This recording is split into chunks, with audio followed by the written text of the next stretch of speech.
Listening to this Belly Up Sports Podcast Network product. Some said we go belly up, so we made it our name, and we're still here.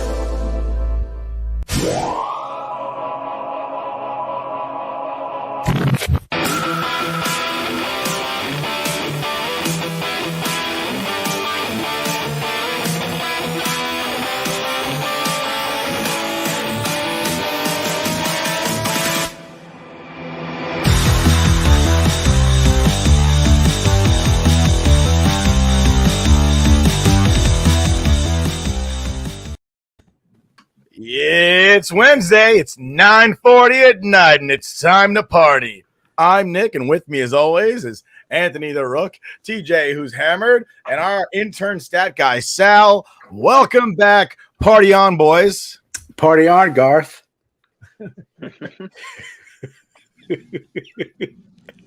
I'm wearing the hat, so clearly I'm not Garth. Whatever. You can't be Wayne. You don't have the charisma. But I am. TJ has more of a Wayne personality, I feel. He does not. He's chewing. He's Benjamin. No, bullshit. That baby face. He's Benjamin. No way. Yeah, TJ is like a little baby face. Bro, you're my champ. With me as always is Nick. Oh, Jim to your Marlon Perkins. Son of a bitch. Yeah, I mean, TJ's shown up lately looking good. He's looking like he looks like he might be Sal's twin brother. Dude, baby face is on here now. Yeah, Sal's twin brother, Gal. Oh, God. That was awful. All right. All right. How you guys doing? Doing well? I know TJ's tired. Yeah. Fantastic. Because he's been running through my mind all day. Ooh. That never gets tiring. TJ, your lips do look extra red right now, though. When you did that, we were like blushing. But yeah. I'm doing well. March Madness starts tomorrow, so I'm excited. Rutgers is playing right now, I think. Yeah, Rutgers is playing out. Sal's who's playing right now? School Spirit. Rutgers versus Notre Dame. It doesn't matter who's playing right now. It does matter. We just said actually several times. I had an awesome weekend. I met a whole bunch of 90s people. They were all awesome. That is pretty cool. Awesome we actually just missed. We just recorded an awesome Gen Z moment. Oh yeah, that was Dave Coulier with Mr. Woodchuck behind me. Sal goes, "Oh yeah, wasn't he in Back to the Future?" Yeah, that was bad. That was a bad moment. For those of you who don't know, that's Christopher Lloyd. He was on Full House. Dave Coulier was real nice. I distracted him. Talk about sports. I distracted him with I was wearing my Ranger hat. And I go to meet Dave Coulier. I said, "Mr. Coulier, it's nice to meet you." And he was just like, "Oh, got to talk about hockey now." And I was like, "You want to hear something funny?" I run a podcast with my buddies. And, obviously, Original Six game a couple weeks back, he's a big Red Wings fan. He skates with the Red Wings with their alumni. And Rangers lost to the Red Wings 2 weeks ago. Yeah. And I'm talking to TJ about it. And Rook, you were there. You could vouch. And we're going back and forth. And I told Dave Coulier, I go, well, ultimately, my friend decided that we lost because he said, because fucking John C. McGinley and Dave Coulier are Red Wings fans. That's why we lost. So, and he was like, well, I'm glad I could contribute. Real sweetheart of a guy, though. I offered my condolences about Bob Saget. And it was cool. They were all wearing, it was Dave Coulier was there, Andrea Barber, Scott Wanger, and Candace Cameron Bure. Wow, Stamos wasn't there. Say again? No Stamos. Come on, Stamos has a job right now. True. Come on, man. He's on Disney Plus, man. If John Stamos was there, like it was bad enough that Nick Carter and AJ McLean, Joey Fat One was there. If John Stamos was there, I would have been one of those little girls screaming, "Oh my God, it's John Stamos!" All right. My favorite part of you going to that was when you took a picture, you and Danielle Fishel. And then you sent the picture of you and your girlfriend, and then you cropped out your girlfriend immediately and sent it to us. It's hilarious. There can be only one. Google Pixel is great, man. It's not cropping out. They call it I forgot what it's called right now, but yeah, I didn't crop her out. She just got you erased her. I did a Thanos snap on her. She got snapped. That's all. Got snapped. She understands. Listen, I didn't even try to get. She has a huge crush on Andy Lawrence, and exactly Matt and Joey Lawrence's little brother. That one? I thought like Joey Lawrence and Matt Lawrence. Andy Lawrence. I crush on him. So she had a crush on Andy Lawrence. I didn't even try to get in the picture. I was like, no, babe, this is just for you. You and him can take a picture together. I took the picture. I'm not jealous. I told him, I was like, by the way, you're her hall pass. And he was like, so this is awkward. Did you hold her purse? No, she put it down on the table. All right. And then when you went to take a picture with Danielle Fishel, she was like, "Nah, I'm jumping in that bitch." She's like, Every time. No, I told her I want her in the picture with me. Danielle Fishel doesn't look as good as she used to. Wow, that's blasphemy, Shots sir. I seen that fired. picture. And for me, it's one of those things. Once you get married and have kids, it kind of like ruins everything for me. It's like Good job, girl. I wanted to impregnate you. Like now you damaged goods. Not even just a one night stand. Just like, no, I want you to have my baby. That's the idea, you know. Now you can't leave. Once you had somebody else's baby, it's like, it's not even worth it anymore. No, Danielle Fishel was a sweetheart, though. Matter of fact, I brought up the whole inviting her to your wedding, and she's like, what's your Twitter name? And I'm like, oh, I got rid of that Twitter. She's like, oh, bummer. It was weird that she asked. I'm still not friending you on your new Twitter. She was trying to slide into my DMs, I think. Sure. All I know is Trina McGee's husband was there, but her husband was not. And neither was Candace Cameron Bure's. I would have noticed. Yeah. I mean, how do you not notice a hockey player? Well, I noticed Trina McGee's husband because he's fucking semi from friggin' Employee of the Month. You don't miss a 6'3", like 300-pound man. Like, it's pretty obvious. Yeah. I just think that everybody else thought he was her bodyguard or something. I mean, technically, and I'm sitting there going, "Is that Marcelo Thedman?" I'm pretty sure that's semi. I had to look it up, and I'm like, I think that's him. Really nice guy, though. He took a picture with us too. It was crazy. Did you say semi? Question mark and like stare at him? No, I was like, I'm sorry. Is that Marcelo Thedman? She's like, that's my husband. I'm like, yeah, I got that. But is your husband Marcelo Thedman? She's like, he is. And I'm like, that's crazy. And I think I insulted her. So Trina McGee, if you ever happen to see this, I'm so sorry. I didn't mean to like fanboy over your husband and like blow you off. That was not my intent. I was there to see you. And then it was like a twofer. I was like, wait a second, what? And I got a picture with both of them. And I told her, I was like, you know what? I don't think of you as only Angela. I remember you from Daylight with Sylvester Stallone. And she's like, well, he was in it too. And I'm like, he was? I don't remember that. She's like, he was the bad guy. I'm like, I always felt like the water was the bad guy because you were right. Yeah, they had the title. and she's like, no. I'm like, is that? Oh my god, is that where you guys met? And she's like, that is where we met. I'm like, that was fucking 26 years ago. And it was wild. Good times though. Really, really nice couple though. Everybody was really nice. But was that place packed or it didn't seem packed? Oh no, it was. You know what it was? Everybody was online. So like when I'm walking around, there's not that many people there. If you were to see the lines for Andrea Barber, Candace Cameron Bure, or any of the Backstreet Boys, the Backstreet Boys line was so long they had to have a separate holding area to keep the line going because they didn't want the line flowing into other people's lines. So like Christopher Lloyd had a really long line. The Backstreet Boys and Joey Fat One, they had long lines. Candace Cameron Bure and Andrea Barber had very long lines. And then there was another line where you could take a picture with all the cast of Boy Meets World, all the cast of Full House. Not all, but the people that were there. Over there. Yeah. Yeah. I was gonna say it seemed like in between pictures, it did take you a while to go. So I was like, he's definitely online waiting. Oh yeah, it was like going to a fucking amusement park. Yeah, I was gonna say. And then they were doing like Q&As. So like they'd leave for a little bit, go upstairs, go into a room, and you could wait on that line and do Q&As. Oh, that's cool. And then at one point they did like an improv where like they were their characters. So like the Boy Meets World character, like the Boy Meets World cast went upstairs, and like Sean sat next to Angela and was like, Angela, it's crazy being back here at Chubby's again. That's pretty cool. You should. And then they had some random black dude pretend to be Corey. It was great. You can find it on YouTube actually if you look it up.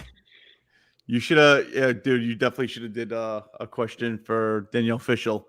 You remember back in the day in Twitter when she did AMA, Ask Me Anything, and like the number 3 question was, "Can I eat your ass?"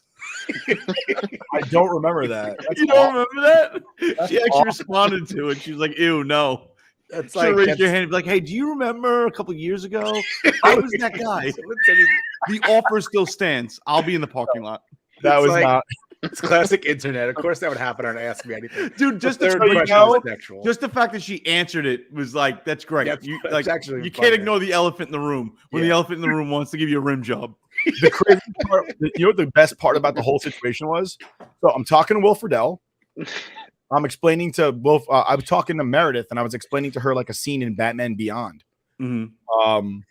Basically where he looks at Bruce Wayne and says, like, you know, how'd you know you weren't going crazy when you heard the voices in your head? He goes, oh, the voice in my head kept calling me Bruce, but I don't call myself that in my head.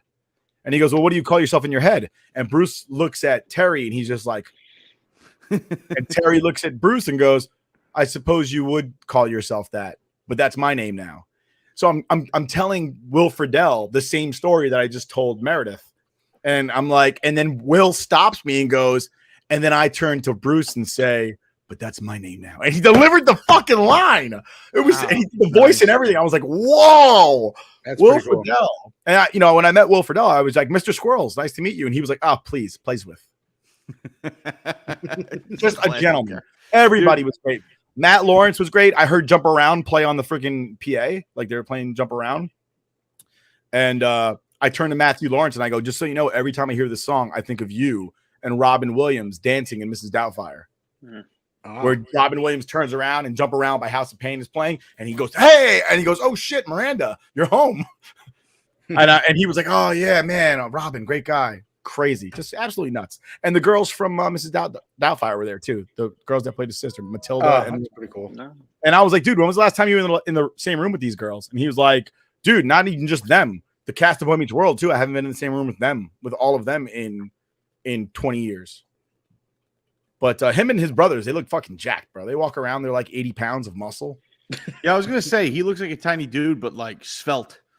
Oh, he is like they're cut. shredded. Him and Joey especially shredded. Super nice though. Really nice. Short though. I guess TV makes you look taller. But yeah, no, everybody was super nice. Way appreciative to all of them. It was really dope. Anyway, moving on to the show, we've got our guests here for our wrestling trivia, and let's bring them in. We got Matt O'Day returning again. And we got how's it going, guys? Herrera. Thanks for having me again. What? And we have said thanks Herrera for having me again. TSS. Stop talking, Matt. We're trying to introduce somebody else. Damn. It's not all about you, Matt. Matt, that's it. You're done. We're not going back. You're old news. Justin, thank you for joining the show. Hey, thanks for having me on, man. I love the introduction. Yeah, sorry it was interrupted. Introduce them again. One more time for the kids in the back. All right. So, as everyone knows, you ready? it's time for our wrestling trivia. It's that wrestling trivia, but we pronounce it wrestling.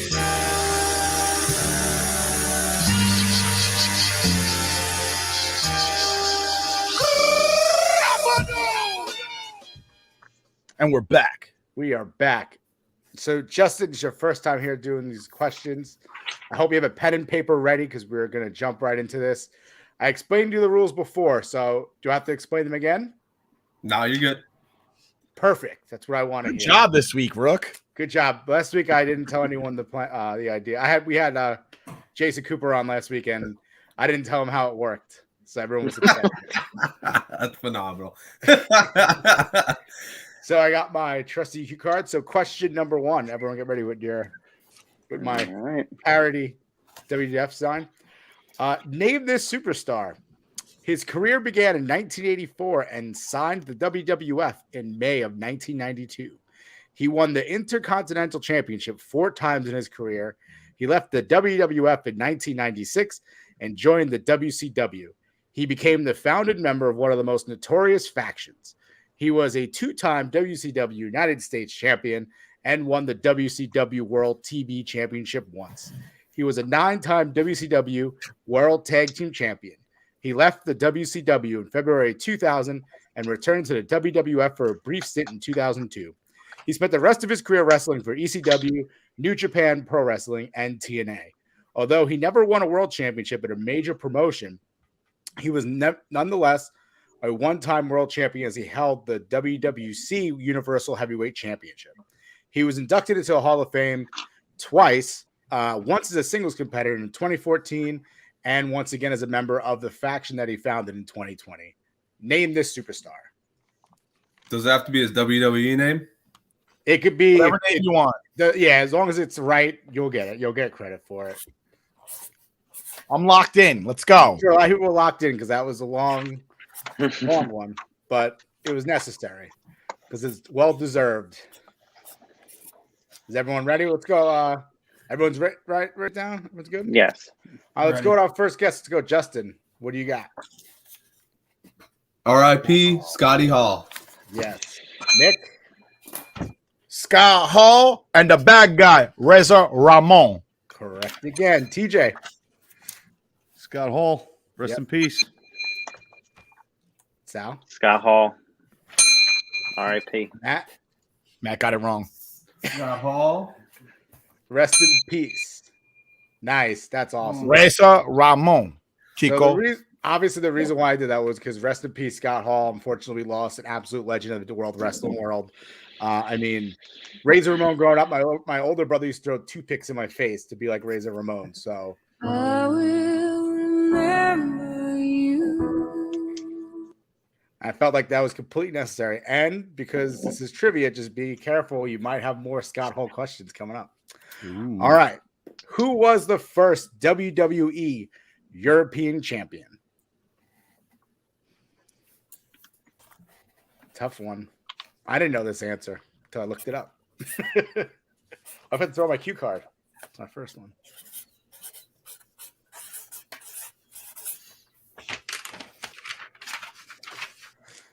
Let's see. Is everyone almost ready? Yes. All right. Everyone in? TJ? All right. Let's start with Matt this time. We'll go the other way.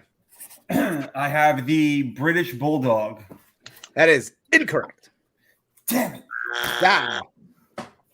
I have the Oh, British Bulldog. That is Bam.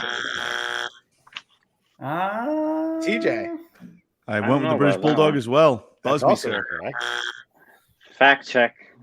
Yeah. Nick? The Heartbreak Kid, Shawn Michaels. Well, maybe I do need a fact check here. That's incorrect too. Yeah. Justin? Yeah, I had British too. I looked at it. It said Davy Boy Smith. Am I wrong? That is that's- British that's Bulldog. Yeah, that's the British That's Bulldog. the British Bulldog.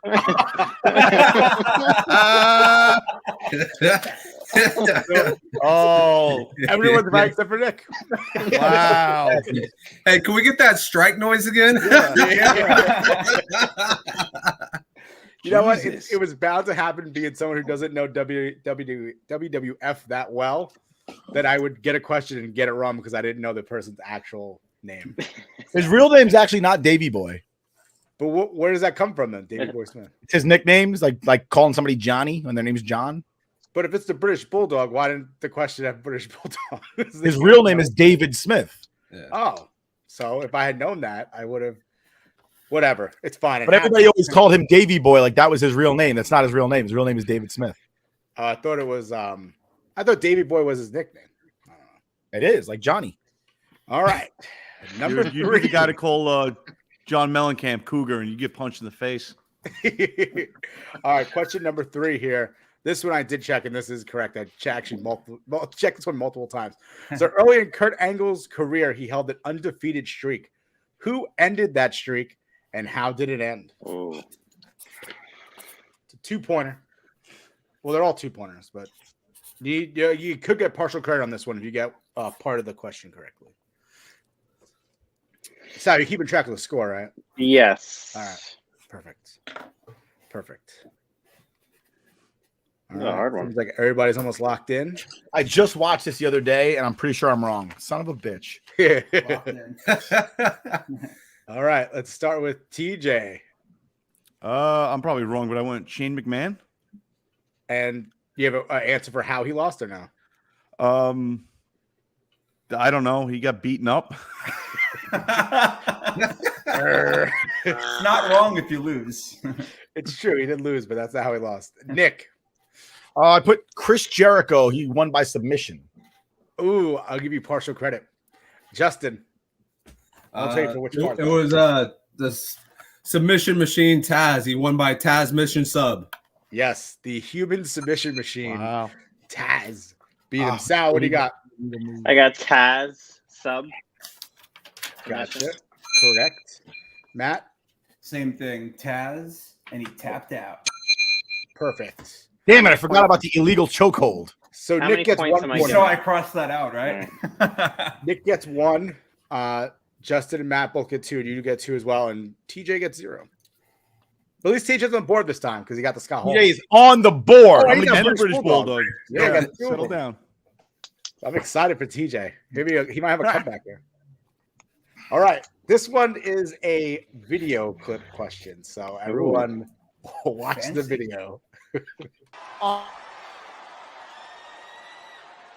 Come on out, you rapist! This is such a random clip. Who is he talking to? Oh, Oh, ridiculous. I just watched this. I just watched it. Oh, Can my you God. can you play the clip again? Can you just leave it on the One of these crazy moments in WWE that doesn't even exist. Come on out, you rapist! Oh, You God. laugh at that, guys. What's wrong with you? God. because I can't even believe it was on TV. All right. All right. Everyone locked I'm in? locked in. Let's go. Everyone's good? No, hold on one Alright. second. I'm locked in, but I'm not really sure on this one. Come on, you rapist. Mm. I don't even know this one. There was at least 15 WWE superstars that like looked up like, huh? And just so everyone knows, you can Jimmy Snooker came running from the back. All right. the answers are not big Ben or Deshaun Watson, so do not put either of them. Come on out. Slow blow. Allegedly. There you go. Allegedly. All right, Sal, we didn't start with you yet, so why don't you go? Triple H. It is Oh, correct. that's it. Matt, who'd you have? I had the Undertaker. That's wrong. It's the one I was thinking of. Yeah, Justin, that was good. Yeah, I had the Undertaker too. TJ. When Triple H, was that when he married Stephanie? Yes, That's 100% when it was. Yep. Nick Triple got it right. H. Triple H. Look at TJ. TJ. I'm a little ashamed of Matt right now because he and I have been watching wrestling together. Why would the Undertaker rape somebody? I was going back to the corporate ministry days. Yeah, that's what I thought of. When he kidnapped her. Yeah, Yeah. because he kind of had Let's the remember same that the look. Undertaker hung somebody in a Hell in a Cell. Yeah. Boss man. That is true. All right. He had it coming. So we got Final Jeopardy coming up. Well, Final Alright. Wrestling Jeopardy, I guess you could say. So everyone put up your points. You want a point update? Yes, We please. got- Yes. Give everyone a point update. All right, I have 8. Nick has 7. Matt has 6. TJ has 4, and Justin has 6. All right. So guys, play it accordingly. How do you want to get this win? Gonna risk it all? You go all in? All in. Yeah, all in. Let's Wait go. a second. How much are each of All these in. worth? They're each worth 2 points each. So I think you So I actually should have 6. which ones you get wrong? I got the Taz one wrong. Right. So you should have 6 points. Oh, all right, it's my bad. All right. Dude, I worked hard for those 6 points. Yeah, this is the Sorry, first time TJ. that he's gotten up that high. TJ's crushing it this week. Yeah, he really is.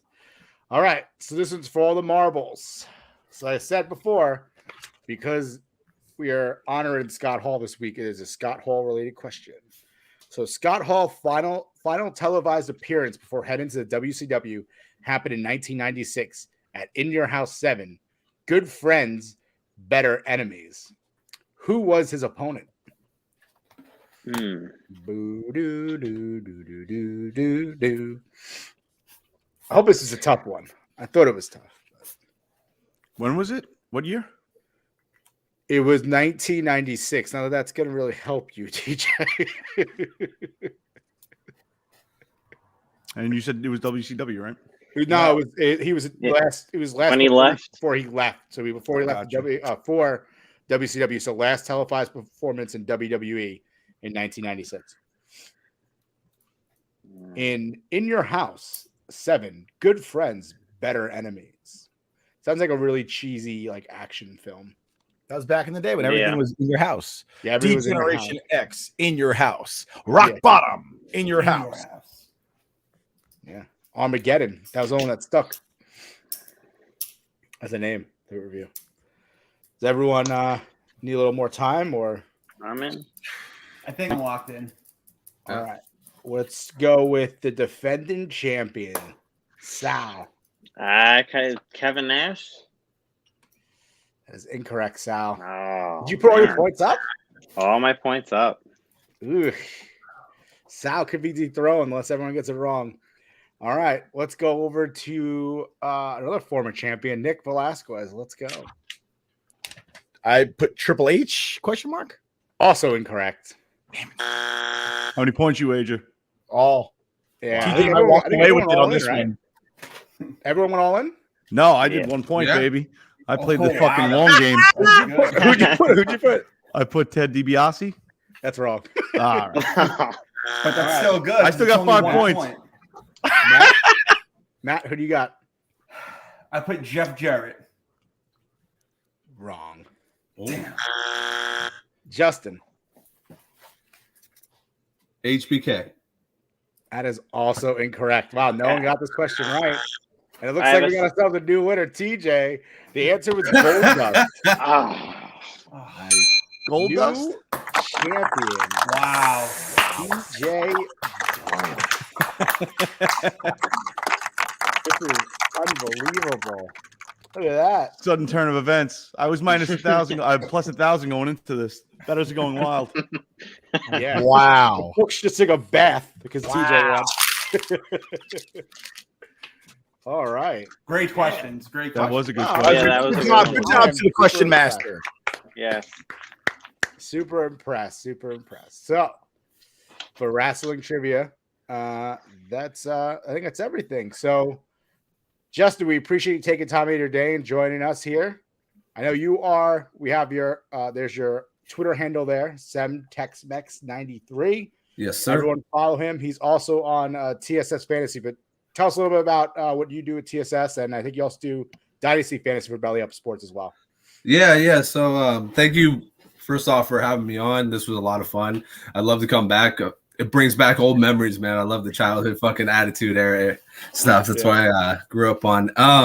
But anyways, yeah, I'm with TSS now, doing co-hosting over there with Commissioner Cooper, Flanders, and the Jester. I also do a show on Sunday. It's a Dynasty show. It's a Belly Up Fantasy Live. And then I also do my own independent show. It's called Dynasty Brews on Thursdays at 9:30. And you can catch us on Belly Up Live at 9 a.m. on Saturdays. Thank you again, guys, for having me on. Well, thank you for coming out. You helped us out of a bind Absolutely. because we had someone else planned. They canceled on us last minute. So we couldn't get anyone else. I mean, no offense to you, but we were trying to get Wow, Jesus. Damn. Wow. You're not wrong. You're not wrong. I apologize. Wow.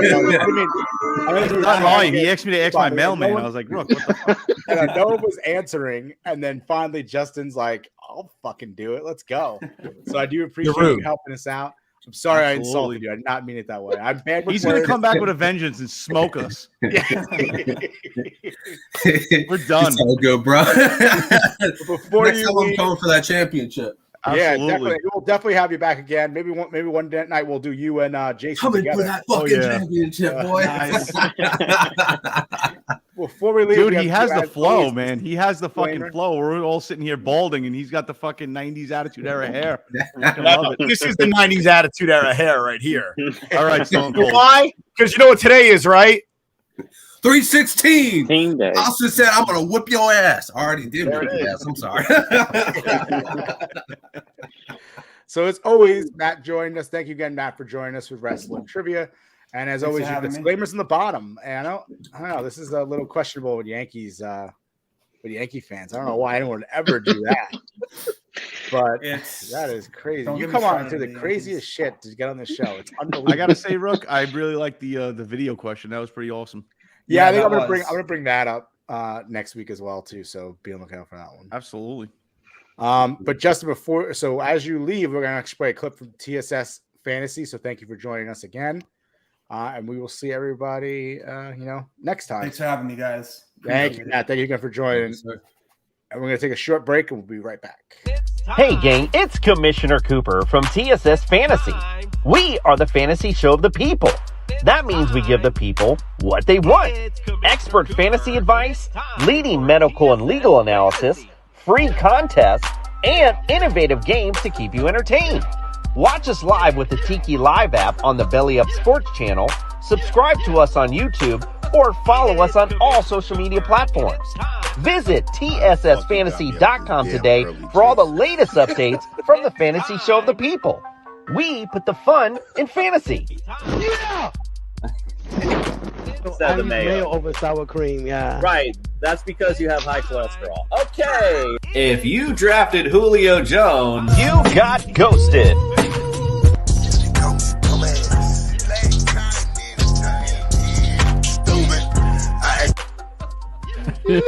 This is amazing. TSS Fantasy is like an orgasm. If I had a cigarette, I'd smoke it. I'm pumped to be here.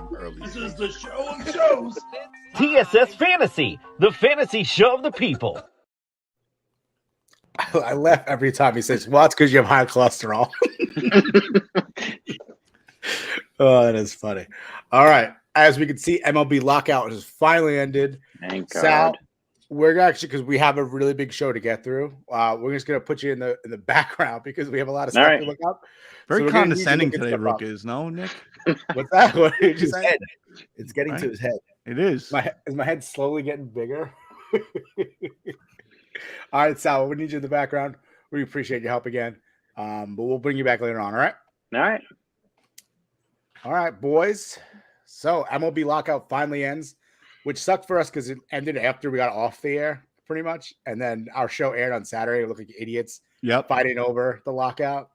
So here's a time to celebrate, rejoice that baseball's back, even though it's a sour taste in all of our mouths because of the fighting between owners and players. But what do you guys, how do you guys feeling right now with the lockout ending? I don't know. I think essentially they wasted how much of our time? 99 days. But so what did we lost what the first 3 weeks of spring training? Yeah, basically, yeah. And then what's the season starting now? April 7th. April. Oh, April 7th. Okay. Yeah, not too bad. And they're gonna have they already set the schedule out. There's a bunch of double headers to make up everything, and I think the season goes to October 5th. Yeah, so. You know what? Coming out of it, I think the more irritating thing is watching the fucking Yankees just sit on the sidelines and make zero big moves. You had 99 days to figure out what direction you wanted to go, and apparently they're playing the Aaron Boone. I think we have the pieces to win. No, you don't. You fucking don't. You got to make a move. Honestly, and especially you're allowing the Mets to now try to, especially their fans, say that they're taking over the town because we have an owner that spends money. It's kind of embarrassing. You don't want to play second fiddle to the Mets. It's true. So. Nick?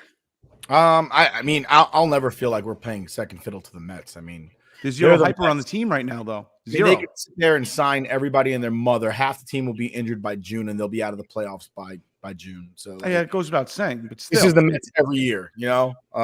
But I agree that what bothers me more is not so much that they're sitting there going, well, "Our team is good."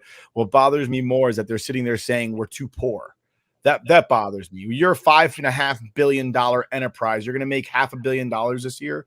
I don't want to hear about how you can't sign somebody for $20 million. Especially when the Mets are sitting there and Steve Cohen saying, "Yeah, we're probably going to go over the luxury tax. Who gives a shit? That's what we got to do."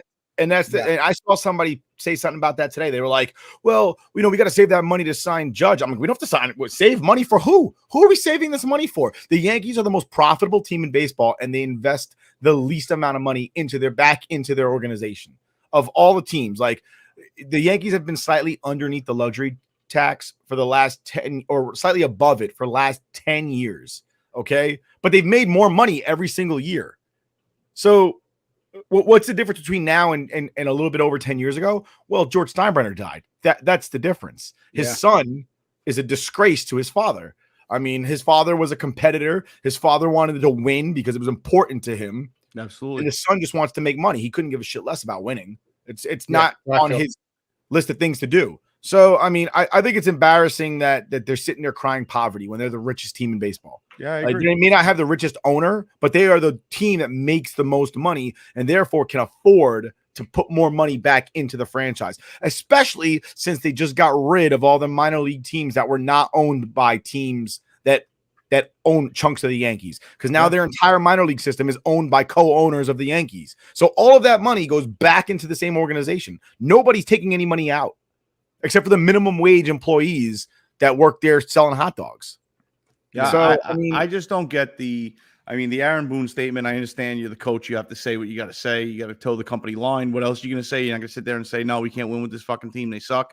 Yeah. But on paper, what did you do? You did nothing. You haven't improved the team at all. And I have the moves if you want to go. But you break down the moves. Go ahead. But it doesn't change on paper where they're going to be in the win-loss column. And it doesn't make them a contender for the World Series, especially with the bullpen and the fucking starting pitching rotation. You're essentially, when I'm reading reports about fucking, they expect big things out of Aaron Hicks this year. It's like, go fuck yourself. You already know you're losing. It's a lot of potential and not actual. Yeah. The problem is the hoarding of the prospects that haven't panned out. Like, they kept Clint Frazier. They always put his name out, trade rumors. They never kept him. And now he's gone. He's probably an all-star this year, by the way. What's that? He'll probably be an all-star this year now that he's gotten the toxic environment that is the Yankees right now. Yeah, I mean, you also have like times where there was like Chance Adams, who was like, that was a big name. They want to move him. And he's not. I mean, has anyone heard Chance Adams anyway? Well, that's the problem. The Yankees are stuck in the thought process that they're Tampa Bay, and the only way they can get good is to have prospects come up and be breakout all-stars. And the Yankees don't have to do that. I mean, how long are you going to sit on the sidelines on these prospects? Because, I mean, look at Jesus Montero. You're holding on to chess pieces that are worth something now in the hopes that they'll be worth something later or pan out to be a superstar worth even more. But how often does that happen in the MLB? It doesn't happen very often. And it hasn't happened for the Yankees. But let's just getting into the moves that they made so far. So they trade away Gio Urshela and Sanchez for Kiner Falefa, Josh Donaldson, and the catcher. I think his name's like Revtov. I can't pronounce his name. But they trade for a catcher as well, who they also like because he's defensive, and everyone's always complaining about Sanchez being lazy. The other deal was they got Rizzo returning on a multi-year deal, which obviously is a guy who's already on your lineup. I guess Freeman, I think they got a sense from Freeman that he did not want to come to New York. Freeman's getting, everyone's looking out for Freeman, the Dodgers, the Red Sox, the Rays, the Blue Jays. You have they were on that one on him. I think they were also looking into Rodon. Rodon went to the Giants. I think what the Yankees really need is an arm to make the team a little bit better. One of the things that I would like to see them is for them to try to make a move, because the A's are doing a fire sale basically. Olsen and Chapman both got moved. Olsen's with the Braves. He got a huge extension. Then you had Chapman got traded to the Blue Jays. And I think if the A's are doing a fire sale, Cashman has to be on the phone trying to say, what can we do to get Minaya and Montez? Right? Those are two young pitchers that you get. Try to improve your rotation. And I think right now at this point, you have Gleyber Torres and Voit, who kind of are like odd men out, because you have DJ LeMahieu, you have Donaldson, you have Rizzo, and then you have this kind of Falefa who you brought in to start as your shortstop. And you got rid of Gio Urshela. So where are we playing DJ LeMahieu at first? Like, what are we doing with DJ LeMahieu? He's got to play second. He's not going to play third or short. So it's kind of like, where is, what are we doing? And then, Sal just mentioned, and then also the A's are trying to get rid of that Sean Murphy as well, the catcher. So, I mean, I don't know if you need to throw him in there as well, but you do have, Kyle Higashioka and Higashioka. What is it? Higashioka. Higashioka. I can't pronounce it. You guys know I'm bad with names. And then the other catcher, who also I can't pronounce his name. So, I mean, the catcher probably, but we'll see. Time will tell what they're going to do. But I think right now at this point, the most important thing for the Yankees is to get an arm and bolster that rotation to make himself actually a championship caliber team. That catcher's last name is Rorvet. Okay. I'm always wary about getting anything from the A's, because getting anything from the A's to me is like getting a player from Japanese baseball. They come to New York and they're terrified. I mean, in my eyes, Matsui still owes me 25 home runs a year, because the most he ever hit was like 32. And he hit 55. Yeah, but you know what? He like, was every clutch year. and he played solid, dude. You can't. I'm just saying, I signed up for 55 home runs a year. I never got it. He owes me 25 home runs a year, and I'm gonna cash in one day. I'm sure the Red Sox are a little more upset with what's his name, Dice K, Dice K, and nobody not being able to throw the gyro ball because it doesn't exist. It was literally made up. What about the other Matsui the Mets had? Was there Kaz Matsui? Matsui. Yeah, at least we didn't get him. But I'm wary of anybody coming over from Oakland, especially pitchers, after what just happened with Sonny Gray. Well, that was the pitching coach, I think they were telling him to do things he didn't want to do. I don't know. I still see that happening with the Yankees, right? Analytics is completely driven. What they do. They do everything based on what a computer tells them to do. And the pitcher could sit there and say, I'm not really confident in my curveball today. And they'll be like, but the computer says you'll throw a curveball, so throw the damn thing. And he'll have a 7 ERA, and I guess it'll be all right. I mean, that's why the hitters can't hit, right? I mean, I just saw a video the other day with Josh Donaldson where he said, if your coach ever tells you to hit down on the ball, tell him to go take a walk because that's how you hit ground balls. He grounded into like the third most double plays last year. All right. Albert Pujols and Gary Sheffield both said swing down on the ball. It creates backspin, and that's how you hit line drives, right?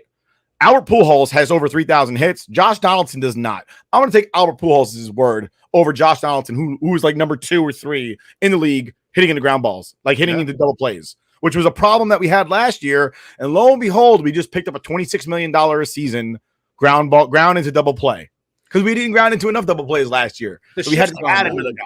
Dude, the game has gotten away from that. Look at the hitters of old. Dude, look at Tony Gwynn. Tony Gwynn used I believe a 33.5-inch bat. 28.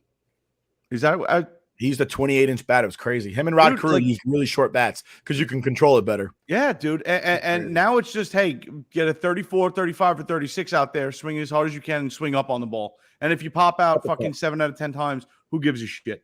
Oh, that's because a pop-up, a strikeout, and a ball snagged at the wall robbed a homer. That's all the same to the computer. That doesn't mean anything. It's all the same. So what the Yankees need to do is the Yankees need to be the Yankees, all right, and need to flex the fact that they are the richest team in baseball. And on top of that, they need to get away from analytics. Analytics is a poor man's game. The only reason that you're getting this crazy idea that it actually works is because everybody's trying to employ it now by trying to save $1. That's what they're all doing. They're all owners going, oh, you mean I can make the playoffs by not spending money? That's good enough for me. And that's what, because let's be real, all this analytics-driven baseball came from the Oakland Athletics. Can any of you guys remember seeing them win a World Series in our lifetime? Because I can't. And I'm 34 years old. They haven't won one since the 80s. Dude, analytics is the reason why we have to sit there and suffer through 15 men left standing on base every fucking game. If they even get on base. If they got on base, it's a walk. They walked on base or they got hit by a pitch. But they don't move people over. They don't move people over at all. They don't steal bases. They can't hit singles. You know? That's why I like the Rizzo signing, because I think Rizzo is one of those guys who does make contacts. He's a great to get the ball in play. Right. He's a great gamer. He's a good baseball player. I have no problem with the Rizzo signing. And I think the backlash on the Rizzo signing is not the fact that we spent the money on Rizzo. It's the fact that that's our move. That's what you're going to sit there and say. I think that's what it is. It's that the Yankees could have made a splash, and instead of jumping out of the water like fucking Jaws, it was like that video of the midget falling in. It's like bloop, like that's what it sounded like. And I'm not saying that that Anthony Rizzo is not a good ball player. I like Anthony Rizzo as a ball player a lot. I don't like him better than Freddie Freeman. And this concept that Freddie doesn't want to play in New York, that's bullshit. Because if that was the case, then Boston wouldn't be in on it still. Tampa Bay wouldn't be in on it still. What happened was the Yankees weren't willing to offer Freddie what Freddie wanted. And if George was still I think he wants like 7 or 8 years, right? Whatever the fuck he wants. Listen, I don't want to hear. They could give him 30 years and pay him forever. They can afford it. Yeah, of course they can. This whole concept that they have, like last year, Gardner should have been cut by the All-Star break. He should have been cut. But bargain basement squeezing dimes Hal was like, I'm not paying a guy to stay at home. No. But they'll make A-Rod retire in August. Right. Oh, yeah. They'll make A-Rod retire in August with no send-off whatsoever. But, we can't cut Brett Gardner for $2 fucking million. That's crazy. Yeah, but we'll bring him back this year. You know, so If he that's comes my back, problem with the whole thing. I'm sorry. Dude, seriously, if they bring him back as like, oh well, he's a piece, you know, he'll be playing off the bench, blah blah blah blah blah. I guarantee you that motherfucker starts like 95 games this season. 100%. Yeah, 100%. All right, well let's move on to other moves. I guess just briefly go through it because I know we got a lot to get to because we have a lot of NFL free agency to get to too, and we have Yes, three teams we wanna absolutely. break down. We But, ride. Zach Greinke's back with the Royals, which is pretty cool. That's cute. Chris Bryant got 7 years, $182 million to go to irrelevancy in Why? Colorado. Why? I don't understand why Colorado made the deal. I don't understand why he took it. Why does he want to go to Colorado? I mean, he's getting paid. What does he give a shit? It's true, but I'm sure someone else gave him 182 for 7 years. Nobody was giving him that. You don't think so? No, not at all. He's like 33 years old. Why would anybody give him that? He's 30. Is he? Chris Bryant's 30? And they gave him a contract for how long? 7 years. So he'll be playing until he's 37? Yeah. He started declining like 2 years ago. I don't know if anybody recognized that, but Well, he's also playing the outfield now too. He's no longer playing third base. there it is. So yeah, nobody was paying him that to learn a new position. And yeah, As I mentioned before, Olsen went to the Braves. You got Rendon going to the Giants, Chapman to the Blue Jays. Rosario's Rodon. back with the Braves again. What was that? Sorry? Rodon. Whatever. I just said this before. I'm not good at names. And then we have Freeman still out there and Correa. So those are still the two big names that need to fall. And then Sal just said the Arenado trade makes no sense. So I didn't realize. Arenado got traded from Colorado to St. Louis. Oh, okay. I got you. I thought he was saying something. I thought he just said he got traded to St. Louis. I was like, what? No. He's saying that Nolan Arenado got traded from the Rockies to St. Louis just so they could sign a worse version of Nolan Arenado. Yeah. I was Who's not their guy. Sal, explain yourself. Well, they traded him to St. Louis last season. And like Nick said, now they signed Chris Bryant to this huge deal, but he's a worse version of Arenado. When I saw that today, I said, what is Arenado thinking? Yeah, why do they? He has to be thinking like, what was the reason they traded me for? Even if Arenado was only marginally better or worse than Chris Bryant, it's a slap in the face because Arenado was your guy. Exactly. It's in the face of story, it's like if we're gonna go and we're gonna talk about like comparisons, it would be like if the Yankees brought in A-Rod and made Jeter move, even though Jeter was not a better shortstop than A-Rod. Mm-hmm. But Jeter's your guy, so you got to stick with him 100%. Exactly. You know, Sal, since we got you here, what do you grade the Yankees offseason moves before we move on to NFL? It's not awful. I'd give it a B minus. I give it a B minus. They're better than they were last year. I think they are. Are they so much better that they can win a World Series this year? Then the answer is no. When you're sitting there thinking about it for that long, no. But there's a lot of with the Yankees. There's a lot of question marks every year. So there's nothing definite. No one knew the Atlanta Braves were going to win the World Series last year, and they did. 97 and 98, 99, there were no question marks. All right. No. Making the playoffs, there were no question marks. In 98, 99, 2000, there were no question marks. I don't know if the Yankees are making the playoffs this year. No, we don't even know how Garrett Cole's going to pitch. Yeah, I think the Yankees will be fine. Especially Yankees don't have a starting catcher. They have a weak shortstop and they have a weak center fielder. If you're weak up the middle, your team is weak. That's a fact. I wouldn't say you think Kiner Falefa is weak. He can play defense, and that's great. But I'm not looking for Ray Ordonez. Yeah, but he had 100. He can't hit. If he was on the team last year, he would have led the team in hits. He had 178 hits. That was more than anybody on the Yankees. Everybody else on the team batted 200. That's not saying much. Wow. I mean, it's like being the smartest kid in special ed. It's not exactly valedictorian. I know that. I think Judge led the team in hits. I think with 160, and I think he bat 290 maybe. So I mean, he can hit. I think he can hit. He's a contact guy. Well, that's good. He's a contact guy. We'll find out. He's still that eighth, so we'll find out how much contact he actually makes that's worthwhile. Sal, thanks for chiming in again. We appreciate you. We're going to NFL free agency now. So we have a lot of moves to talk about. JETS have been extremely busy. Joe Douglas, is he quite possibly one of the best GMs the Jets ever had? Joe Douglas? What do you get, Blake Cash? DM, you are my ambassador of Quan, man. I love Joe Douglas. I'm proud to wear. Look at this shit. I'm proud to wear Jet shit like in the off season. Once the regular season starts, I take it off little by little. It's like in Major League when they start winning games and they start stripping the owner. That's how I am in the regular season in football. As we get closer to like week 4, I'm not wearing any Jets gear anymore because we're already out of the playoffs. Yeah. So we'll get to Jets yet, but let me just do a couple moves around the league. The Watson trade rumors are still going on. They're going to make a move for him. He's meeting with the Saints, Panthers, the Browns, and the Seahawks. Steelers signed Trubisky. Cooper was traded to the Browns for basically nothing. I think it was a 5th and a 6th round. Khalil Mack and J.C. Jackson both going to the Chargers, improving their defense, which I think helps out with Justin Herbert. I think the offense is okay there. They needed help in defense, so that's definitely an improvement for the Chargers.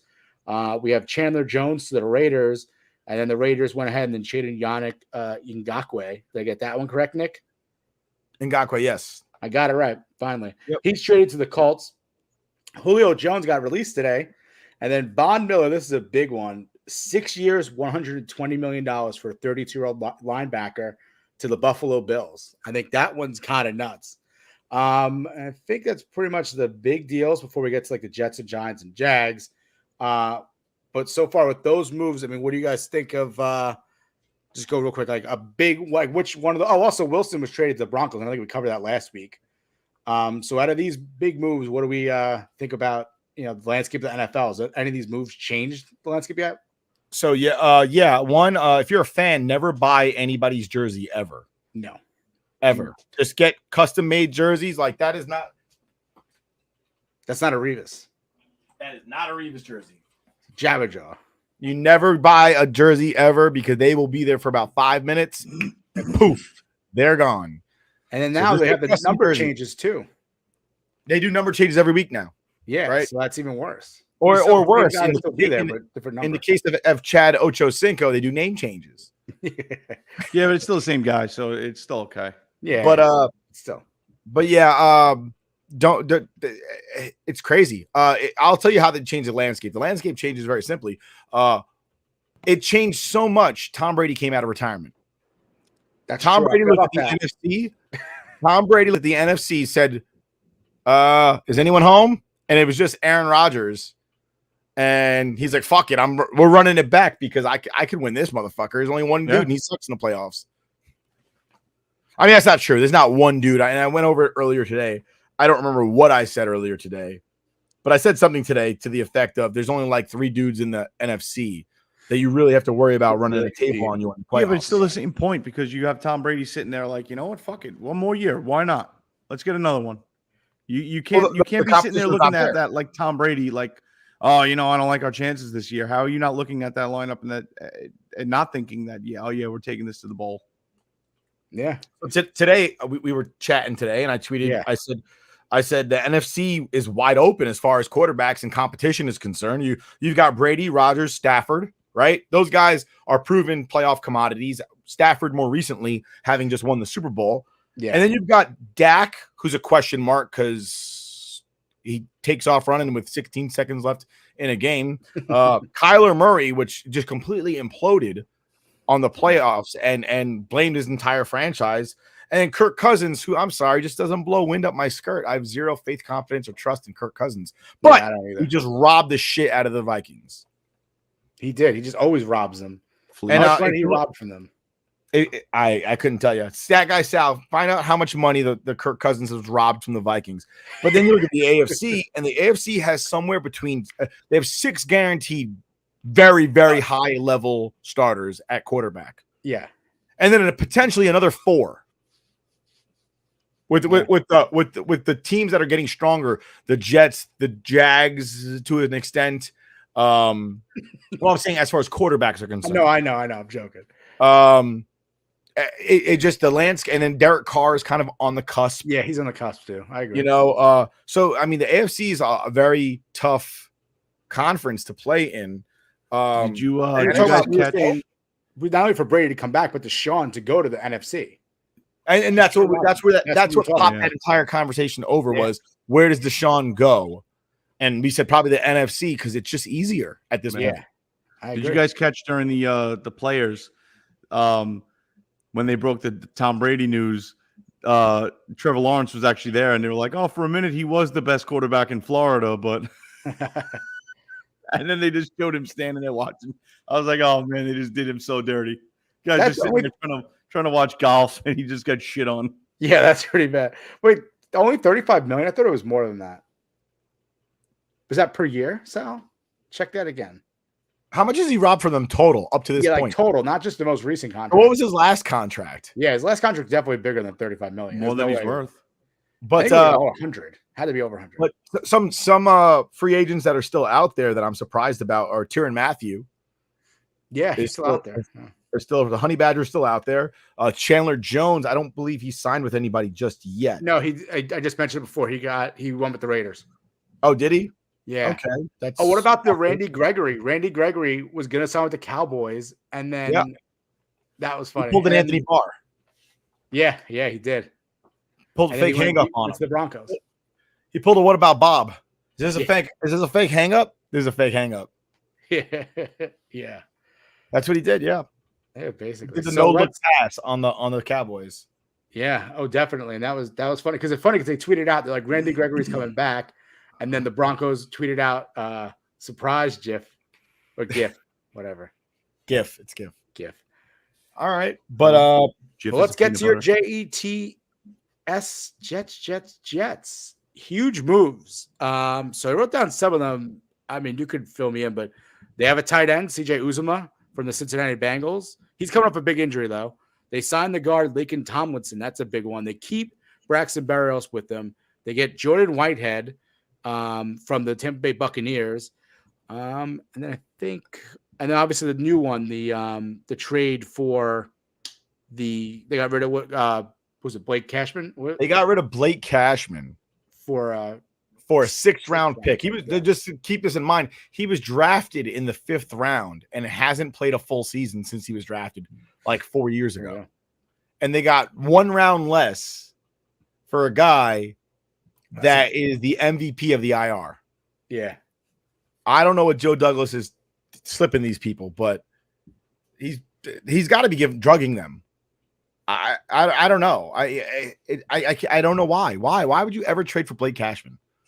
Everybody in New York named Cashman is absolutely dog shit. So why would you ever trade for Blake Cashman? Like absolutely madness. I don't get it. Dude, if you're standing there holding a shit sandwich and somebody says, "I'll give you $5 for it," you don't say why. You say, "I'll take the 5." That's a fact. And Joe, you know what? I feel like Joe Douglas was like, "Hey, you're looking for linebacker help." I can't remember who they traded him to. I think it was the Browns. Texans. It was the Texans. That's what it was. They traded him to the Texans, and they must be so engulfed in Deshaun Watson. Yeah. And they were like, "You want a linebacker? We'll take a 6th rounder next year for him." They were like, "Sure." They never even looked at the name. They didn't do their, as Joe Douglas always says, they didn't do their due diligence. They were like, "Oh, he looks like a good guy. He ever been arrested? No? All right, we'll take him. 6th round. Here you go." I think the Jets did well. I mean, given how kind of, I don't want to say stagnant and bland that the NFL moves usually are in the offseason, but I mean, they made a splash. They made a lot of moves that they filled a lot of holes. They made a lot of necessity moves, and I'm happy going into the season. But the one thing I wanted to see going into the season and into the offseason, I wanted to see Berrios come back because I think as far as the offense went last year, he was the spark. He was the one big-time playmaker that you were getting a little excitement out of as far as a fan base goes. So I'm happy to see him come back. I think, he has a whole bag of talent just waiting to get tapped into. I mean, the guy has speed for fucking days. So I look forward to seeing him catch a couple passes across the middle and breaking some tackles and getting us some big chunk yardage. You know what I mean? Absolutely. They also picked up Tyler Conklin, another tight end. Yes. Who was cut. So the 2 tight ends that they picked up just now combined for over 1,000 yards receiving last year. The Jets tight ends had less than 600. Like collectively between the 12 of them. So improvement. Absolutely. They picked up 4 starters on offense. Or excuse me, on the team. They picked up a starting safety, a starting cornerback, a starting right guard, a starting tight end. They re-signed their backup running back because I thought Tevin Coleman did a great job last year. They re-signed their slot and special teams guy, and I always think it's important to reward the guys that you helped develop. Now, they didn't draft Braxton Berrios, but they helped develop him into the talent that he is now, a Pro Bowl kick returner. All right. He has a great chemistry with Zach Wilson, and I think they're learning from the mistakes they made in the past, because I remember years ago, Mark Sanchez had a great rapport with Braylon Edwards, and they got rid of him. And they thought they could just replace him with Plaxico Burress, and it would be cool. And it didn't work out, and we saw where the Jets have been since that time. It hasn't been exactly good times. No. So I'm glad when you could show your players, like, hey, if you do the right thing, if you play our way, you conduct yourself professionally, you will be rewarded. And I think they got rid of the guys like Marcus May, who just signed a big deal with the Saints, which I don't understand how the Saints are signing anybody when they're $30 million over the cap. And I also don't understand why they would sign him when he's probably going to get a suspension from the league and is coming off an Achilles tear. But guys like Jamal Adams, guys like Marcus May that are sitting there talking about holding out and stuff like that, they're not long for this team. The team is showing everybody who they want, how they want them to play, how they want them to act, how they want them to be. And I couldn't be more thrilled with the situation overall. Yeah. And I mean, for the Jets right now, I mean, they're not overpaying, which is good. And they're not going out and just grabbing the biggest name. Like, who is the, I'm trying to think of the most recent one. There was some recently. Miles Jack was out there. They didn't go and sign Miles Jack. No. They didn't go out there and sign Von Miller for 6 years and fucking $180 million. They didn't sign Tyrann Mathieu, who's kind of like on Twitter, kind of like, oh, if I go to the Jets, I'm wearing number 1. Like, he was kind of like courting them a little bit. Yeah. And they didn't do it. And that's smart, though, because you want to have that flexibility to the cap space. You don't want to overpay for the guys. You don't want to seem desperate. And Joe Douglas is doing a good job right now. I think for the Jets fans, I would be happy with the job that he's doing right now as GM. Yeah, I mean, his first draft wasn't beautiful, but then again, his coach at that time wasn't beautiful either. Yeah, and coaches who have some influence on the draft. If he says this is the type of scheme I'm running and this is the type of player I need, but he doesn't know either, well, I mean, the GM can't really do much with that because the coach doesn't know what he wants or what he needs. And then now we're taking those players and trying to put them in a new scheme that they don't fit in. And I mean, this draft is huge for him because he has the 2 top 10 picks there that he got from the one he got from Seattle. He has 4 picks in the top 100. Yeah, so it's going to be big. You got to hit on these for the Jets. This is a big year for Joe Douglas to prove his worth as the GM. And so far, I think in free agency, he's doing a really good job. So we hope. I mean, for Jet fans, I'm sure you guys are hoping that he continues to prove himself here. Absolutely. But moving on, we'll do briefly the Jags. I don't want to spend too much time on it. Only reason I'm talking about them is because they gave Christian Kirk $84 million for 4 years, which is $21 million. Christian Kirk, I'm not saying he's a terrible wide receiver. He's good enough, but is he good enough for $84 million? And I think that is resounding no. It's a lot of money to give for a guy who's never caught over 1,000 yards receiving. I mean, you had Allen Robinson, who used to be a Jag. I mean, maybe he didn't want to come back there, but I would expect if you're going to spend $84 million for a wide receiver for 4 years, I'm expecting you to go after one of the high guys. So, like, one of the guys who are worth that much money, like the possible free agencies. I mean, Devontae Adams, I know. I think he got slapped with the franchise tag. He did, and he said he's not signing it. And he's not signing it. So, I mean, Devontae Adams, $84 million 4 years, he probably wouldn't even take that. But, like, if Christian Kirk is getting $84 million, what the hell kind of contract are we going to see from Devontae Adams, who is well worth over $84 million for 4 years? So it's with that signing, it just set the market for wide receivers like up here for anyone who's trying to sign a wide receiver now, because they're going to say, look what that guy got. And maybe it was a premium because they are Jacksonville and nobody really wants to go to the Jags. We've seen players leave there because they're unhappy with the organization. You have Leonard Fournette left and he thrived in Tampa. You have Yannick Ngakoue. He hated being in there either. He left. Jalen Ramsey left and he won a Super Bowl. So, I mean, it's probably the organization. It's probably a little premium, but I mean, it is what it is. They also signed Brandon Scherff, who is the guard. Scherff. I pronounced it wrong. I knew it. And then obviously we said before they cut Miles Jack, which is like a kind of it's to save money. I get that move, but Miles Jack was like such a big part of that defense. And I feel like he was one of the mainstays from that team from 2017 that went all the way to the AFC Championship. And he, in fact, I will still say and proclaim as someone who was watching that game and cheering for the Jacksonville Jaguars, Miles Jack was not down. They should have won that goddamn game. He was not down. He had that fumble. No one touched it. He took it, and he could have took it to the house and secured the Jags a Super Bowl appearance, but the refs were in Brady's pockets. And, the Patriots end up winning that game, and they go to Super Bowl. But, I mean, those are the pretty big moves to the Jags. They're signing players. They also signed Foyesade Oluokun. Yeah. And that makes no sense at all. They signed him to a big deal. He's older than Miles Jack. And I believe, they also signed Folorunzu Fatukasi from the Jets. Yeah. Oh, yeah. Which also doesn't make sense because I'm pretty sure Oluokun, he actually plays middle linebacker. So does Miles Jack. They run a 3-4. So it makes sense to sign Fatukasi because he's a 3-4 defensive tackle. And then they just got rid of Miles Jack. So they must be switching to a 4-3.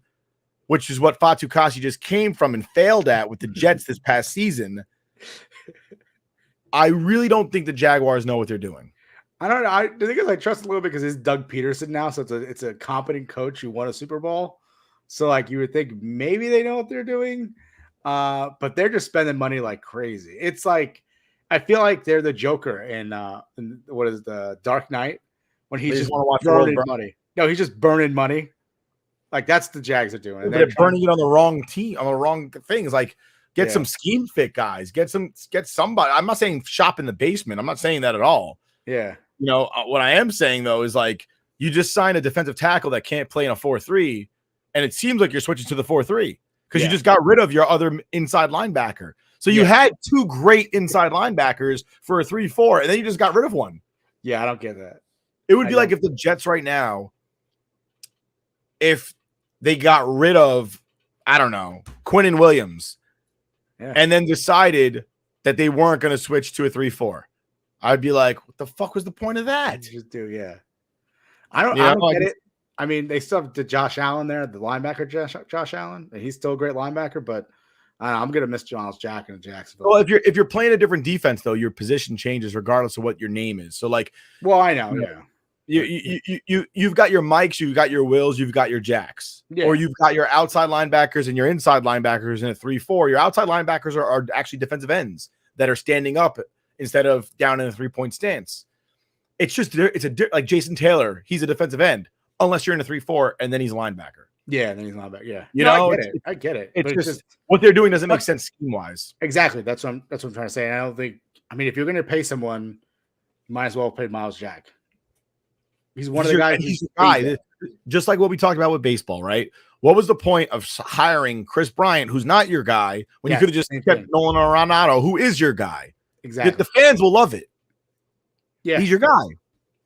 No, it's probably that's like a great analogy to what we just talked about with baseball. So, yeah, it's basically it right there. But so moving on to the New York Giants. The Giants. Oh wait, hold on. Before you just said the Giants are reminding me, they also signed Evan Ingram to a $10 million contract, and he can't stay on the field at all. Not even that. When he's on the field, he drops everything. How many games the Giants lose because he dropped the ball? I couldn't tell you. I don't watch the Giants. I know you don't, but there was one game against the Eagles where they probably would have been a difference that year, where he was wide open and he just dropped it. Like it happens constantly with Evan Ingram, where it's like a first down, we need to keep chains moving, and he just drops. Like he's open, hits his hands, he should have caught it, and he just drops it. So I mean, I mean the Jags get it. You want to make a move, make a splash, but I don't get it. And the Lions signed DJ Chark. So DJ Chark was coming off an injury. 1 year, $12 million. 1 year, $12 million. $12 million. Yeah, it was 1 year deal, but he's going with the Lions. I like DJ Chark too, but I guess they weren't going to pay him off the injury. I guess so. I still feel like they need a little bit more at the wide receiver position. I mean Kirk, but I don't know. Kirk is like a DJ Chark guy. What? They'll sign OBJ. Imagine working on boats in Florida. Yeah, I'm sure he'll love that. So moving on to the New York Giants. So they signed a backup quarterback who I hope overtakes Daniel Jones, Tyrod Taylor. There's finally competition. They signed Mike Glennon. They signed Mike Glennon last year to be a backup. He fills in. He was horrible. They got Jake Fromm. Jake Fromm didn't have a lot of NFL experience. He kind of was thrown into a fire, baptism by fire, basically. And he didn't really pan out. So I'm hoping with Tyrod Taylor, with how Daniel Jones is, he's injury prone. You have a capable and a competent backup now, and even a backup that could actually push him to compete for a starting job. They paid him big money. And they paid him, right? They paid him like $5 million. That could be like, it's a 2-year deal. Mm-hmm. I want to say his base is $5 million, but he could end up earning $17 million over the 2 years, which is not bad. And he was in San Diego. He got hurt, and that's the reason why Justin Herbert even started. He was starting that season, Justin Herbert's rookie year. So he's definitely more than capable. So I mean, if Daniel Jones gets hurt or he's just not performing, I feel more confident in having a backup like that. Unlike last year when Mike Glennon came in, and I was like, I can't even watch these games. But Joe Namath said that Mike Glennon is the perfect size for a quarterback. He is, but he's terrible. He's not. He's the only guy that big.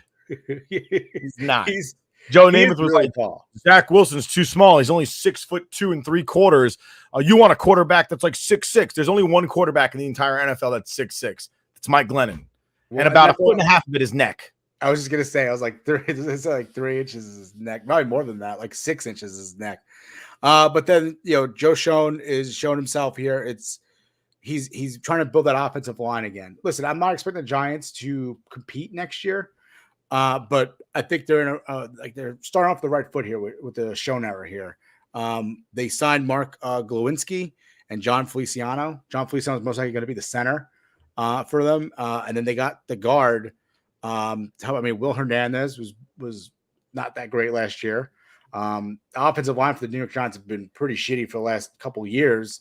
So it's nice to see them finally trying to build up, that offensive line to protect the quarterback.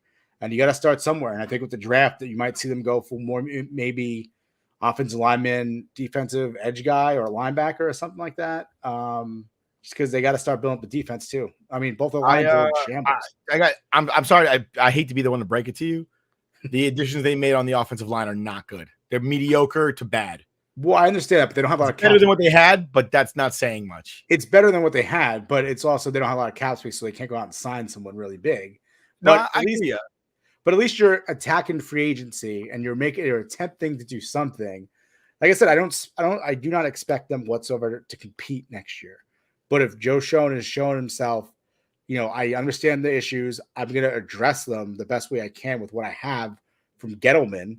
I mean, Gettleman probably wouldn't even spent that money on offensive linemen. I mean, he was horrible as a GM. So, I mean, it's just to see someone attack a point the Giants need to improve is like already an improvement for the team, the franchise. So it's frustrating, but and then also they signed the tight end Ricky Seals-Jones. Thanks, Sal. I appreciate that one. I missed that signing. Free agency is crazy right now. There's just so much going on. There's so many tweets and it's hard to keep track of. I have my notes here. And I saw something. One of the reporters tweeted something along the lines of the Giants have a sign out front that says bankrupt. As far as free agency is called, they told the agents don't even bother calling us. I mean, it's true. I mean, James Bradbury, they want to move him, try to get something for him. He's a pretty good player. I mean, he was last year he was so, but the year before that he was amazing as a cover guy. And now you're looking at like they can't even trade him because everyone knows they're in cap space hell. No one wants to bail you out and give you like a third or a fourth rounder for James Bradbury. You're gonna have to cut him probably. Same thing with Saquon Barkley. And Saquon, they claim that they're gonna keep him, but I don't honestly listen. Saquon, I'm a fan of Saquon. I think he could still play. I know he's had a couple injuries, but if it's a better move for the interest of the franchise moving forward, you might as well move him as a piece. It's the cap space. I mean, not that he takes up too much because he's still in his rookie contract, I believe. But it's still just to improve your team, get some draft picks back, get some draft capital, which is what Joe Douglas is doing. He's making moves to get draft capital and build a team through a draft. And that's what the Giants have to do right now. The problem the Giants have right now, in contrast to what Joe Douglas did, was Joe Douglas had one great player at that time, which was Jamal Adams, which he has crashed and landed in Seattle. And he traded him for 2 first-round picks. He immediately traded him for picks. The Giants don't have anybody worth trading for picks. So but that's Gettleman's fault. He didn't draft anyone who was noteworthy or who became a great player. I mean, Evan Ingram was one of his picks. Kadarius Toney right now, you're not going to trade him. He didn't play much. He was injured most of last year. So it's it's just Gettleman put them in a shitty position. And even though I know you're saying these are not improvements to offensive line, but it is for the Giants because how shitty they were. But it's something, and it's not that he's ignoring it. It's so simple. But for Giants fans, the way Gettleman was, it's at least he's showing an improvement or showing an interest in trying to fix what is causing the issues with his franchise. I agree with you. I agree that he has identified an issue, and he's gone from crawling to hobbled walking. Hey, I'll take it right now because they went from a one-legged man in an ass-kicking contest to a man missing a few toes. Yeah. Well, maybe a little bit below the knee. Gettleman had 0 feet. They probably even have a leg or 2 legs. So I'll take it. So moving on though, we're gonna go on to that's pretty much it for NFL free agents. I don't think I have anything else. But Julio Jones got cut. He's available. Yeah, I mentioned that earlier, right before. So he's up for sale. And OBJ's still out there.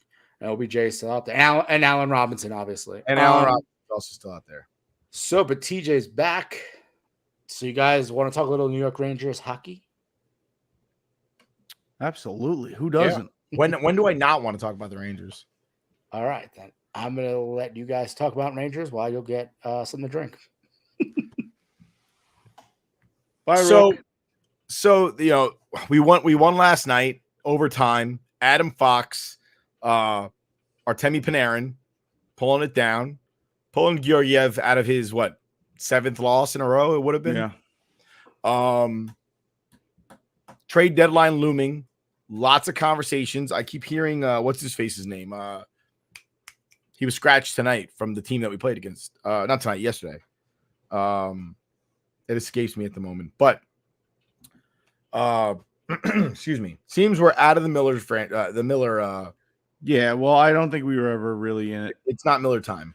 No, it was too much. They were asking for too much. It wasn't worth the juice wasn't worth the squeeze, as they say.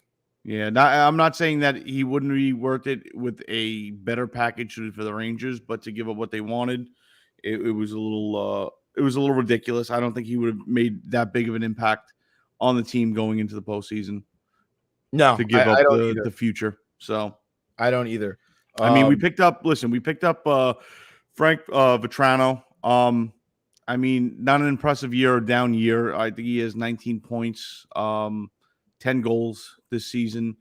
We gave away a 4th round pick, of which we have 2 going into this year because we have one from I believe the Jets. We have their 4th round pick as well as our own. So we gave up a 4th round pick. We added a piece. Didn't cost us really anything. Cap hit isn't too severe. So, it's not an impactful trade, but I think that you never know. You get a spark from new guy, new team, new location. You never know. You get a little excitement, but he got dished off from the Panthers, who it seems like they're making room for a bigger move. That is yet to be seen. I don't know what they're aiming for, but the Panthers are flying through right now. They're at the top of their division.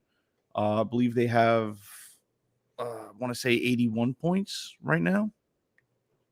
I could be wrong. So the Panthers are making they have 88 points. 88. Sorry, the Rangers have 81. So they're making moves. I think the biggest thing this week is the 2 guys on the trading block getting injured. What's his name? Chicharon and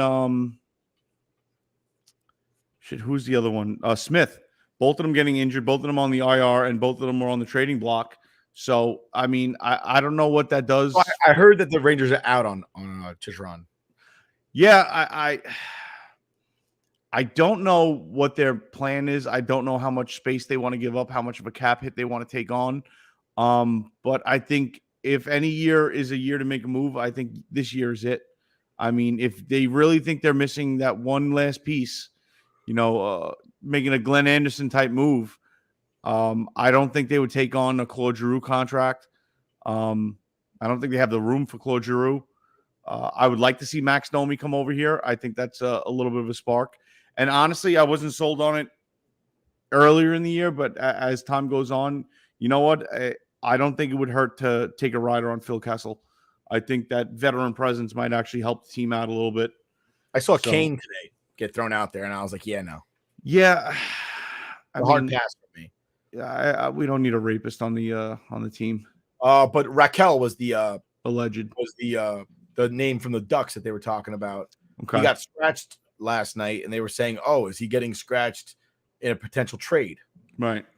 Obviously that didn't happen, but there's things going on. Things might happen. Things are exciting, and we'll see what happens. Moving forward with the Rangers. I think the Rangers need to go back on a little run because right now they're kind of trading win for loss. They're kind of a little back and forth.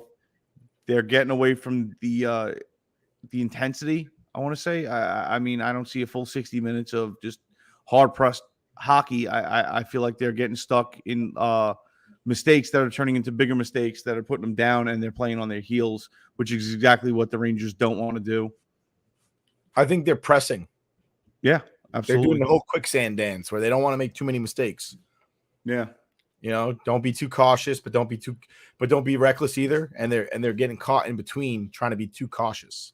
So, listen, we're in a good spot. We're in second right behind the Hurricanes, but we're also tied right now in second with the Penguins. So, I mean, it's a stacked, Eastern Conference, and a lot of teams are making that push. And I mean, I'm a diehard Rangers fan, but I always like when the Florida Panthers are in the mix. You know what I mean? I like when those teams that aren't hockey market teams come out, and they play well. And think. Yeah. Usually, lately it's been Tampa Bay a lot, Florida a lot, Carolina a lot, over the last 15, 20 years. Sacramento, been a lot of that lately. But upcoming games, get the Islanders tomorrow. Talk about teams in the basement. We got the Islanders tomorrow. The Tampa Bay Lightning, which is the Rangers South, on Saturday. And then Carolina on Sunday. Back-to-back against the Lightning and Carolina, which I just feel is unfair. You know what, though? If you come away with 2 wins there, you're not going to feel like it's unfair. And I think those are the games that you win and you press on through the end of the season and you build off of and you get some momentum going. So if you lose, it sucks. Well, that's the thing. You gotta at least split against those two teams. At the very least, you have to split because you take 2 losses right there. That's going to be a big downturn for the team. I don't have a problem with the back-to-back games. I have a problem with the back-to-back on consecutive days. Yeah. It's Saturday, Sunday. That's like, and we're going from 8 p.m. to a 6 p.m. So you don't even get a full 24 hours to get back into it. But you know what? For hockey, that doesn't always hurt. You know what I mean? It's especially if you have some momentum going from that last game, you tie it right in. I feel like hockey players bounce back pretty quick. I think they have to bounce back pretty quick. I think they don't have a choice. But if you can get momentum going from the first game going into the next day, I don't see that as a problem. I think, especially the way the schedule was so far this year with the huge gaps in between, you know what? Maybe a little back-to-back action, lights the fire again. The only killer for me is that back-to-back action means 1 game Shesterkin, 1 game Georgiev. And I think those 2 games Shesterkin plays both. I don't think I don't think you're not fucking around now, especially those 2 teams which you are going to fucking see in the playoffs. Well, you'll probably see one of them. I don't think you see both. The way the bracket works out. But I'm saying the potential is there to see one of them. They're both going to be there.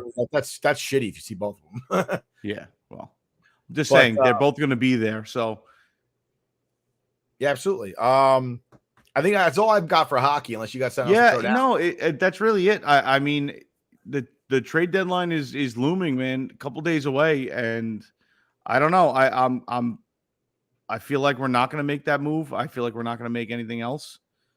But I think we need to. I think adding one more piece could definitely help this team. Honestly, what I want to happen is I want Kako to come back and play the hockey we know he can. Yeah, absolutely. And I want him to be the piece. You know, that comes back. It's not that the Rangers are. It's not that the Rangers are lacking. They're definitely not lacking. It's just that I think they need a little inspirational spark, and bringing somebody in could definitely get that spark going and get you started on the right direction. Especially if you're going to bring in somebody like Phil Kessel or Max Domi or somebody that's going to break, and Freddie Freeman and the Dodgers moving closer to a multi-year deal. I feel like that's been said for the last 5 days. Thanks, Tal. But yeah, I mean, we'll stay posted and abreast of all the hockey moves, especially with the Rangers. That's our team. But like I said, I want to see the Rangers start to pick it up again, because they're trading win for loss. That's not going to do you any good in this conference right now with everybody on a hot streak and winning. Absolutely. You're right about that. And if you look at the top 10 in points in the NHL, 7 out of 10 are in the East. Yeah. It is tight, man. It's definitely not. Now's not the time to play that sitting back on your heels and 500 fucking hockey. It's not going to help you at all. The top 7 teams are all in the East in a row. And then 8 of the top 10 are in the East. Yeah, man. I mean, no, wait, I take it back. I'm sorry. I'm a liar. Colorado's in the West. So 6 of the top 7 are in the East, and 7 of the top 10 are in the East. It's and then those years, 11 is actually technically 11 is Washington. They're tied for 10th.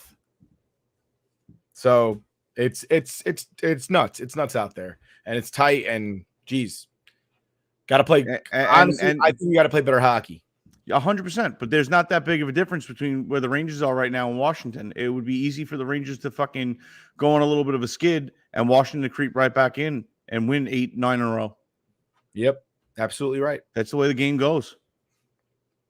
But that's the end of hockey. What are we moving into next? We're talking NBA. Yes, we bring back Stat Guy Sal. Shoe shop. Shoe shop. That's where I go get a beer. TJ's gonna go fix his swing. Dude, I need to fix my swing after today. I was rolling pretty good playing bogey golf, and then I par 5 put my ball off the right of the green on a root, couldn't chip off of it. Bro, I literally dug the ball right into the edge of the lip of a fucking bunker to where it took me 4 shots to get out. I scored a 12 and still shot 100 today. Yeah, well, and I couldn't hit the fairway to save my life with my fucking driver. My 3-wood was on the money. Driver was shit. Hey, anytime you get a 12 and you're still shooting 100, that's pretty good. Dude, I had so I used the Grint app. Free plug for them. But I used the Grint app, and I had a record setting for my career on the Grint, which is about 2 years long. 6 1-putts today, which I mean doesn't sound that impressive, but when you're only playing 18 holes, 6 1-putts is pretty damn fucking good. That's pretty damn good. I mean, I'm usually about 6 4-putts. So yeah, I think I only putt the ball 31 times today. So I mean that's I think I had 1 3-putt maybe. So that I'll take away as good for me. But yeah, boys, do your NBA. Yeah. All so right. We'll go quickly. The Knicks won tonight. Yeah, they did. Good win for the Knicks. And the thing is, so they won 3 straight. They could have had 4 because they had the Phoenix game. They should have won that one because they had Paul and Booker both out. They should have won that game. Then they lost 2 tight ones against the Nets and against the Grizzlies. And then they just won. So, I mean, they could have been looking at like a 7-game win streak, but unfortunately, that's not how it is.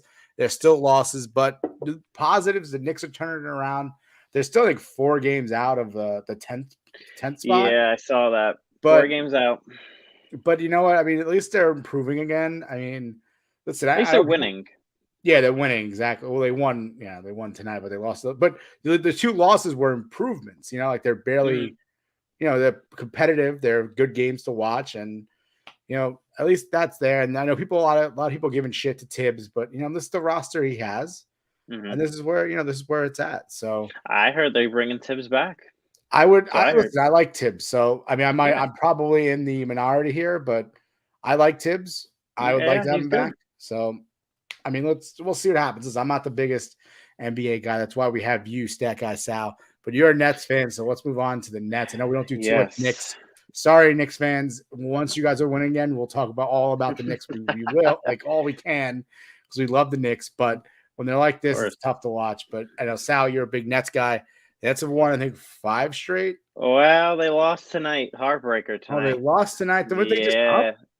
They were up, and then they lost 103 to 101, I think it was. Damn.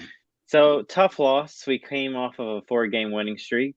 And it's a back-to-back, too, though. So, it's tough coming back back-to-back NBA. Yeah, back-to-back in the NBA is hard. Yeah. It's not easy. And especially with Kyrie going off last night with 60 points. Yeah, and he's been on fire. I think he's scored. Oh, he's been great. He scored 50 the last time he played. Yeah. Yeah, so. Yeah, Durant just against your Knicks, 53. Yeah, 53. Just the other night. He carried them that game. Listen, so, yeah. Kyrie last night, that was the best game I've ever seen him play. That was unbelievable. Yeah, he was really good. Like, he was efficient too, right? It wasn't like he was just shooting to shoot. He was 60 points and very efficiently.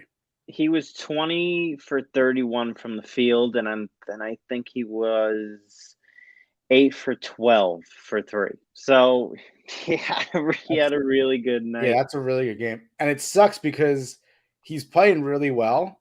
Mm-hmm. Obviously, he can't play at home because of the New York rules. But do you think he's playing better because he's only playing on the road? Like, is that he might be? He's getting extra rest in between games, right? Honestly, the extra rest might be helping him because you think about it, he hasn't been injured a lot this year. No, well, yeah, he hasn't been playing, so it's hard to get injured. If you get injured while not playing, that's a bad thing. It's a lot of off the field stuff. Well, speaking of injuries, Ben Simmons is still out. He got an injection. I hope so at some point. He got an injection in his back today, so I guess his back is acting up again. So I'm hoping he could get into a game soon. I mean, we need him for playoffs. If we want to go to the finals, we need Ben Simmons. It's just as simple as that. Yeah, 100%. We need Ben Simmons. And that's the trade you guys made to get rid of the disgruntled James Harden. You're hoping that he, you have Ben Simmons to contribute here at all. But, I mean, it is what it is. I guess I remember he was supposed to come back after the All-Star break. That was the original plan. That was the plan, and then his back. But at least the mental health issues went away, though, right? The ones that he had in Philadelphia, they're now better. There's no longer. Yeah, I think he's good with that now. Yeah, I had a feeling. Yeah. It must be the Brooklyn air that he's getting. That maybe, mental health issues. Yeah, he's better off in Brooklyn now. Yeah. And it's funny because we talk about this pre-show. We usually talk a little before we actually start the show. And one of the things we were saying was that is unvaccinated Kyrie better than TJ Warren in the bubble? Who do you take? Who you take it 1-on-1? I gotta go with my man Kyrie. Yeah, unvaccinated, vaccinated, pre-bubble, post-bubble. Doesn't matter. Now, obviously, speaking of the vaccination, now it might be dealing with baseball too. Yeah, it looks like the Yankees and Mets are going to have to deal with the same issue, and it seemed like they asked that question to the judge if he was vaccinated. I don't think he is. Listen, I'm not judging anyone. No judgment on anyone whether you're vaccinated or not. Not at all. No. It's just funny because it's like it kind of sucks because they play outside. And a baseball field is gigantic compared to a court. And I don't know. I don't get it. I don't get the rules. I think with the Yankees and Mets being affected, I feel like they're going to put more pressure, not just the Brooklyn Nets, onto them to finally remove this. And if they do remove it, it's probably going to be more of what's his name? more towards baseball before Kyrie. But I mean, the rules are stupid because Kyrie could play. Makes no sense. He can play anywhere else. He can't play in Brooklyn. As Nick just said, it's a totalitarian authority flex, basically, when you put these rules Nick's probably happy that I could pronounce totalitarian. But it is ridiculous. I mean, it's you have a visitor player. I'm not saying there has happened or anything, but the visitor player, if he was on a different team, he could play in Brooklyn and he could play in the Garden. But because his team is actually in Brooklyn and in New York City, he can't play. It's so ridiculous to the point where he was on the bench for the entire game. I saw it. He went into the locker room after the game, and they got fined for him being in the locker room. Yeah, 50 grand. He was just on the bench next to everybody anyway. And it's such a charade.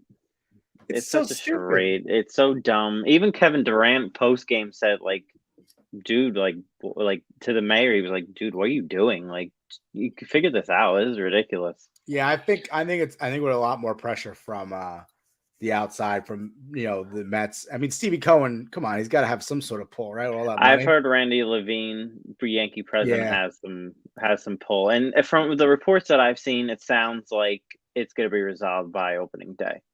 I mean, it should be. It should be. So I'm hoping for that, but yeah, I'm hoping it all goes away in time for the Nets to get into the playoffs. Yeah, definitely. So Kyrie can play home games. So before we move on, because I know we already did Knicks and Nets, but Lakers, the Lake Show is basically turned into the shit show. LeBron's yelling at his own teammates. He's fighting with everybody. He's throwing the ball at some. Did you see that play where he tried to throw the ball off the player and he just spiked him basically? Yep. What's going on with the Lakers? I mean, Russ Westbrook is again. not. They lost again tonight.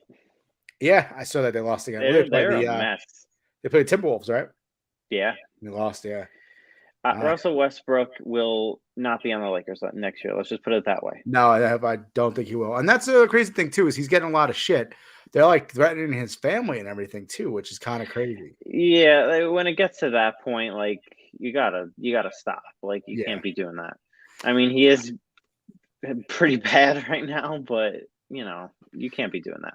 Do you think he's hurt? Do you think he's playing through injuries or something? He might be. He might be.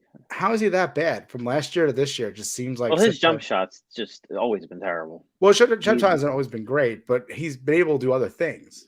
Yeah, but I'm not saying he's not a terrible player. He's a good player, but it's a drop off from last year. Last year he was like a triple double machine. Yeah. Now he's still getting triple doubles, but it's because he's having double digit turnovers. Exactly. I don't think he can handle the Lakers, to be honest with you. I don't think he can handle the Lakers. I don't think he can handle playing LeBron. Russell Westbrook wants to be the guy on the team. Yeah, he wants to be the guy.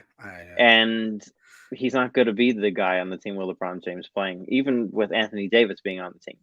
So I don't know where he's going to be traded to next year, but he won't be on the Lakers. No, and I will say this: Carmelo Anthony is, despite the woes that they have to the Lakers, their issue is not Carmelo Anthony. He's been very good this year.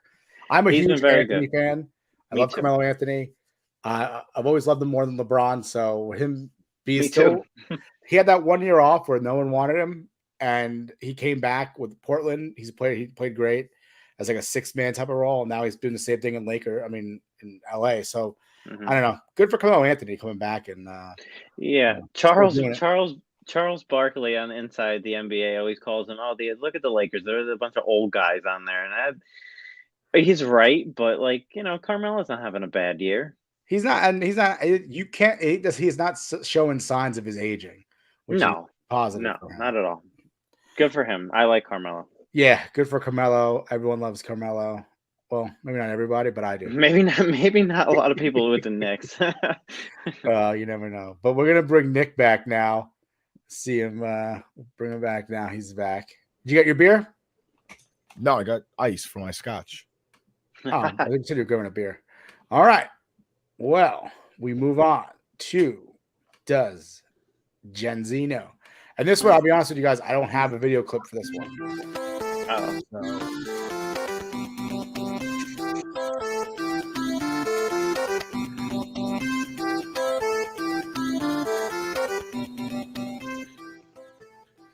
So we're back. Does Gen Z know the TikTok sensation?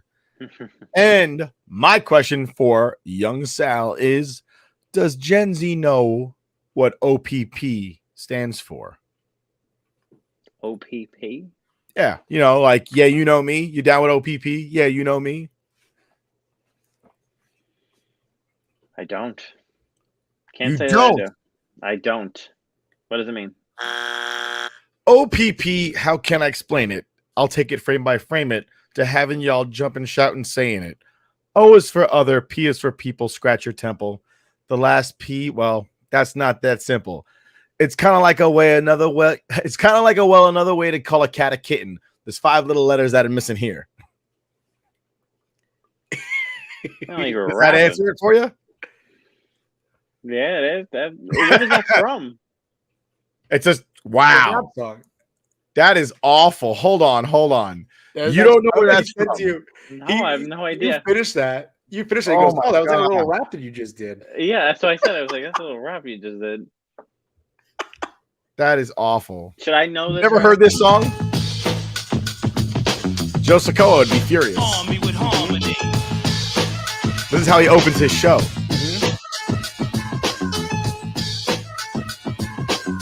I don't think I've ever heard of it.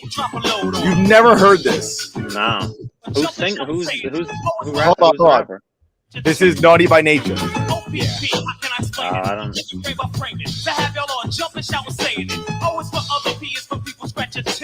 The last P, well, that's not that simple. It's sort of like another way to call a cat a kitten. There's 5 little letters that are missing here. Wow. What year was that? I don't even know. 1991, maybe? I'd say 92, 93. Yeah, 91 or 92. Have you ever seen dang it. I had it and I lost it. Son of a bitch. It's a very popular song anyway. Yeah. Have you ever watched The Office? Oh yeah, it's my favorite show. You don't remember when Michael went and did the Dundies? The Dundies. What? How can I explain it? No, I don't remember that one. Yeah. Oh my god. I just watched The Office today. The episode where they do the Dundies at Chili's in season 2, I believe it is. Yeah, it's season 2. And Michael goes up there and he goes, the Dundies. How can I explain it? And he starts rapping. Oh, wait. Yeah. Wait a minute. I think I did see that. Is that when he gives out the awards? Yeah. All right. I saw that one. Come on, Sal.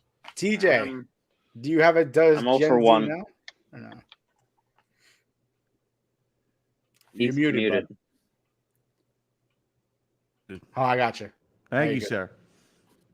I was going to do a little TV theme song. Go ahead, do it. I don't have that clip. Give me a second. Let me set this up. I don't have the video clip for you, but that's fine. You rapist! I was too busy trying to track that down and, getting the answers to the WWE questions wrong. Did you get that on YouTube? Yeah, I just ripped it off over YouTube. All right, here we go. What is this 90s sitcom family show theme song?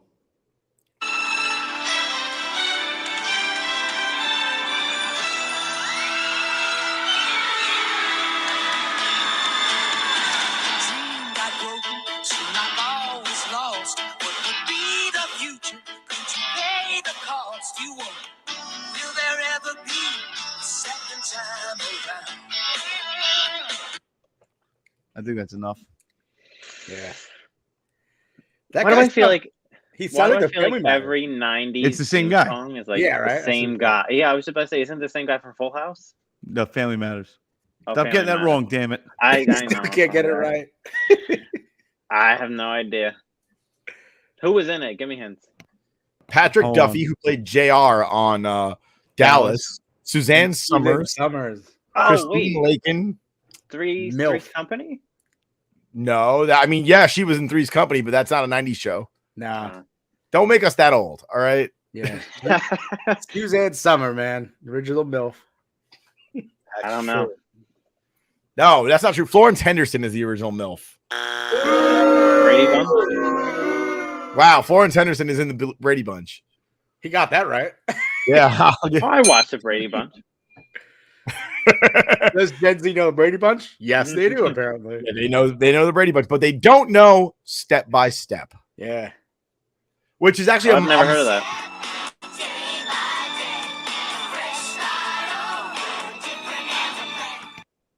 And ironically enough, Step by Step is essentially the Brady Bunch in the 90s. Yeah. right? Mother and father are widows or whatever it is, and widowers, and they get married with their 3 kids. And the only difference was that the mother had a daughter and the father had a daughter. Yeah, as opposed to them all having the same gender kids. It was or the kind mother of had like a son and the father had a daughter. You're right. It actually really was like the Brady Bunch. Now you think It was exactly like the except took place in Wisconsin. Was Brady Bunch was the 80s, right? 70s. Oh wow, that far back? Oh. It might have been. Yeah. All right, last question for Does Gen Z Know. What 90s sitcom stars real life brothers that come from a comedic family who own a newsstand while their tacky father owns the restaurant next door? This is a good one. It's tough. Dude, should we brothers? They're real life brothers, and their whole family are all comedians. Huge family of comedians. Yeah, huge family. And they're all famous, to include like nephews and cousins. I mean, we could also give him a little theme music. Give him a little theme music. It's a Tribe Called Quest. Wait, are you doing the original theme music or the changed theme music? The intro when they slap the camera. Oh yeah, do it. I love it. 1 second. That's great. Because that's the same throughout that intro. I still can't believe he didn't know what OPP was. I haven't. I've never even heard that song. Damn Ed, sorry guys. Oh, unbelievable. I got it. Here it comes. We're brothers. We're happy and we're singing and we're colored. Give me a high five. All right, cut and print. Beautiful, guys. Dynamite. That is. I've never heard of that. What? You were missing out. I swear, I've never heard God. of it. Wait a minute, the dynamite at the end kind of sounded familiar, though. Who that was no dynamite. That was give me a high five. Oh, all right. No, the guy does say dynamite. He's talking about the director says it. Oh, that was it's beautiful. Dynamite. Yeah, he does say that. He does say it, but it's not that dynamite. I know what you're talking about. It's not kid. It's not dynamite. It's so a lot. All right, I'm gonna go 0 for 3 tonight. Wow, that would be the Wayans brothers. I've never heard of them.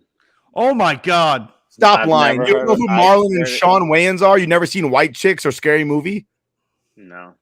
All right, we're moving on to a new topic. Get out of here, Sal. Holy See you shit. later. I can't keep that kid on here. He doesn't know who the Wayans brothers is. Oh my goodness! I'm nauseous right now. God damn it, Sal. Not from a day of drinking. No, you got homework. You need to watch White Chicks and Scary Movie 1 and 2. Yeah, that's your homework assignment. How have you never seen White Chicks? We do have a comment, real quick. So from Splice TV, does Freeman make the Dodgers a World Series favorite? I don't know if it was confirmed that he's definitely going there, but obviously the reports are showing that he's gonna have a multi-year deal. What are your thoughts on that? Then just briefly, we'll go through that. I don't think it makes them a favorite. I think it makes them a lock to get deep into the playoffs. Yeah. And without him, although once you get to the NLCS, I think it's like how hard was your division series? I think is a big deal. Yeah, of course. You know, because we've seen that in years past where the teams spend themselves on a championship series or a division series, and they get to the next round and they're exhausted. I mean, we saw my earliest memory of something like that happening would be the Yankees losing to the Marlins in 2003. After that battle with the Red Sox, they got to the World Series. They got nothing left. They were exhausted. Yeah. And it happens more often. Sal says deal expected to be 6 years, $160 million. Good for Freddie Freeman. Getting paid. He won World Series. Why not? Give it to him. He was leading that team. Also, another breaking news was Chris Godwin got signed for a 3-year, $60 million, which means that Christian Kirk is getting paid $1 million. By who? The Bucks. He got re-signed with the Bucks. Yeah. Because they tagged him, right? So they did a tag and sign? Yeah. Okay. My question is, without Freeman, where does Atlanta's odds fall going back to the World Series?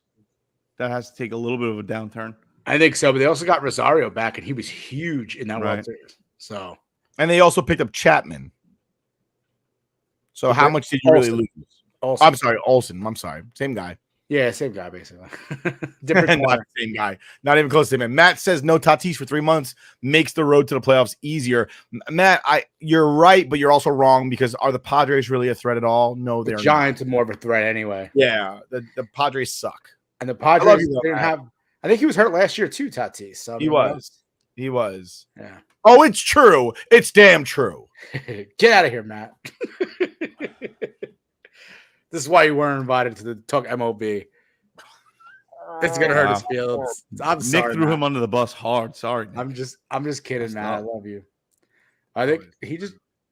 Oh, I thought that was my things messed up. I thought someone jumped on. I was like, Matt, come back on. Like, enjoy the show. Matt just unfollowed us, is what he did. All right, so we're moving on. I know we're running late here. Nick's gonna have a lot of fun editing this stuff down. But Does Gen Z knows was so sad. I might just fucking delete that. Cut it. Well, we could cut it out and then just post it on TikTok only because all the Gen Zers know it. And they're probably like, these guys are such losers. They bully this young kid in the 90s, and it's just hurtful. But TJ, man. PGA Tour. God, I can't talk anymore. I think before we get into this week's Valspar, I was going to say, no, before we get into it, we have to talk about you got to talk about the players. And the fucking Stones on God. Cam Smith. I posted this last night. Dude. Damn, what a shot. I can't, in my mind, I don't think he was trying to go for the pin there. I think it just got pushed that way. You think so? I think maybe he was aiming for more mid and then the miss was to the right. Because, I mean, if he was just going for that up with that lead, I mean, that is just fucking insane. I mean, the amount of balls that went in the water on fucking 17 this year was just, I mean, you're talking about probably a good $1,000 worth of Pro V1s lost forever to the water. I mean, ridiculous. But I think the most fun, other than watching the players this year, was on Twitter. Just how the random golf fan was talking shit like, oh, my God, how do you not hit the green there? This is ridiculous. How are these guys missing so bad? Blah, blah, blah, blah, blah, blah, blah. And a lot of the players were jumping in like, dude, I'll give you fucking $100,000 if you can come out here and hit one on the green. Like, get the fuck out of here. You guys can't do it enough because they can't. You know what I mean? Listen, in my mind, I always said, like, if you gave me 10 at-bats against fucking Aroldis Chapman throwing 101 miles an hour, I think I'd be able to fucking put one in play out of 10 at-bats, and that's me knowing that a fastball and only a fastball is fucking coming. And hold on, when you say 10 at-bats, do you mean, like, how many pitches is an at-bat? Until I strike out or fucking pop out or, you know, whatever. So potentially it could be 30. It could be 30 pitches, especially with Chapman throwing. Yeah. Oh, I think you could put one in play. But that's what I mean. Like, I mean, anybody that played sports, anybody that's competitive, you think we can do these things, but go out on a fucking regular municipal golf course that is not hard at all and go play a fucking go play scratch golf. You can't do that. If you can't do that, you can't sit there and say, yeah, I'm putting one on 17, no problem. Do you see the amount of balls that were hitting dead center of the green and rolling the fuck off? Okay, did you see the rain? Did you see the wind? Go play in 30 to 40 mile an hour gusting wind and let me know when you're putting the ball at 170-foot apex fucking wedge shots up in the air. You let me know that ball is not going to move about 40 to 50 feet right or left. I'm afraid that if I had like 100 shots from that, I'm not even trying to put it near the pin just to make sure it doesn't enter the water. I think I'd probably do it like once.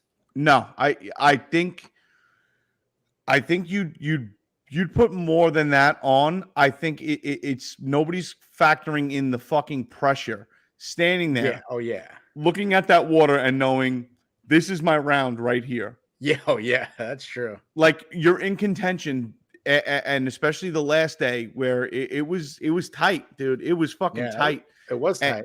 Knowing that you're standing there and all you're thinking is don't go in the water, don't go in the water, don't go in the water. Yeah. You know what I mean? It's that kind of pressure. You wouldn't be able to replicate that. I mean, unless somebody was standing there with a fucking gun to your kneecap, like, hey, you put it in the water, bye knee. Yeah. You know what I mean? Like you're not gonna be able to recreate that kind of pressure. But even that, just putting that on with no pressure, goofing around with your friends, playing around, you go play fucking TPC Sawgrass. Go take a video of yourself talking all that shit and show me that you could put it on from 155 out, 142 out, whatever it was the last day. Yeah, because everything looks so easy on TV, but it ain't friggin' easy. No, it's tough. But and then the other fun part was the rain delays obviously caused this to end on Monday, which is actually like chaos, dude. And you know what?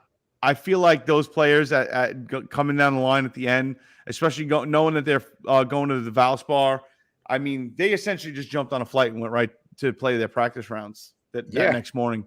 So it was definitely a grind for them. It was crazy. I'd rather not see the weather that severe. It doesn't make it interesting. It does move the scoreboard and leaderboard around a lot, but I think it took away a little bit. But what we did get was some insane golf. I think the worst part about, this not Sunday, now Monday round was Paul Casey got fucked. He got fucked. Dude, he hits that mint drive right down the fairway, and it finds a half a ball deep fucking pitch mark. And he was just in jail. And when it's that tight coming down the line, there's nothing you could do. And honestly, I think that's one of those rules that the PGA needs to look at changing. An old divot being there, that's part of the game. Usually they're filled in, at least with sand, so there's somewhat of level ground. And most of the tour players know how to play it out of an old divot mark. But a ball mark like that, that's not repaired. I mean, that's just, dude, that's the odds of him putting it exactly where that deep ass pitch mark was less than hitting a hole in one. I mean, it's literally the exact size of a golf ball, and it rolled straight into it and stayed there. Yeah. I mean, he got screwed. He got screwed. That cost him, that literally right there cost him the players, potentially winning the players. You know what I like though, the players like tweeting, I think, who is it? Max Homa, I think it was. He was like, I hope the rain delays tomorrow so I can go watch Batman. Yeah. And then Justin Thomas was like, stop wishing things into existence. And then he goes, he's like, this is like the time you tried to punch me in the face. And everyone was like, we want to know the story now. And he's like, no, he actually didn't try to punch me in the face. He was fist pumping as I happened to walk by, and he almost hit me in the face. Like, wasn't as exciting. And then what I loved was Rory McIlroy was like, I had to spend Saturday watching Frozen and Peppa Pig constantly. And I'm like, hey, me too, Rory. We were stuck inside in New York. So, It's just like us. Yeah, he's just like me. I love Peppa Pig and Daddy Pig. Oh, fuck. But yeah, I mean, that's one of my favorite tournaments of the year. It definitely gets you geared up. Oh yeah. Going into the spring, a month away from Augusta National, baby. Little Masters action. Can't wait. We're gonna have a lot on that. We have to do a special Masters. We're definitely doing a special Masters edition because I mean that is. You guys want me to do it from location? I'll do it on location if you want me to do it. Yeah, why don't you go to Augusta? You're a member, right? You fuck. Dude, you know what's funny? I was just watching an interview with what's his name? The Vampire? No, Sir Nick Faldo. And they asked him, it was actually on Rick Shields' podcast, give them a quick shout out. They do awesome golf content. They asked him, like, hey, if you want to just go and play at Augusta, can you go and play? And even though he won there 3 times, he still has to go there and play with a member. He can't just go there and play. That's crazy. I know, it's crazy. Like, imagine, like, that's how exclusive that is. Luckily, my friend is a member there. I love that you said interview with a vampire. It's just a stupid joke, but I still laughed at it. It was a good joke. Clearly, all right. So we're going into the Valspar. I think again going with Paul Casey. I think he messed up my bet this week because he pulled out of it. He's won 2 out of the last 3 years they played. Obviously, they had a COVID year. They didn't play 1 year.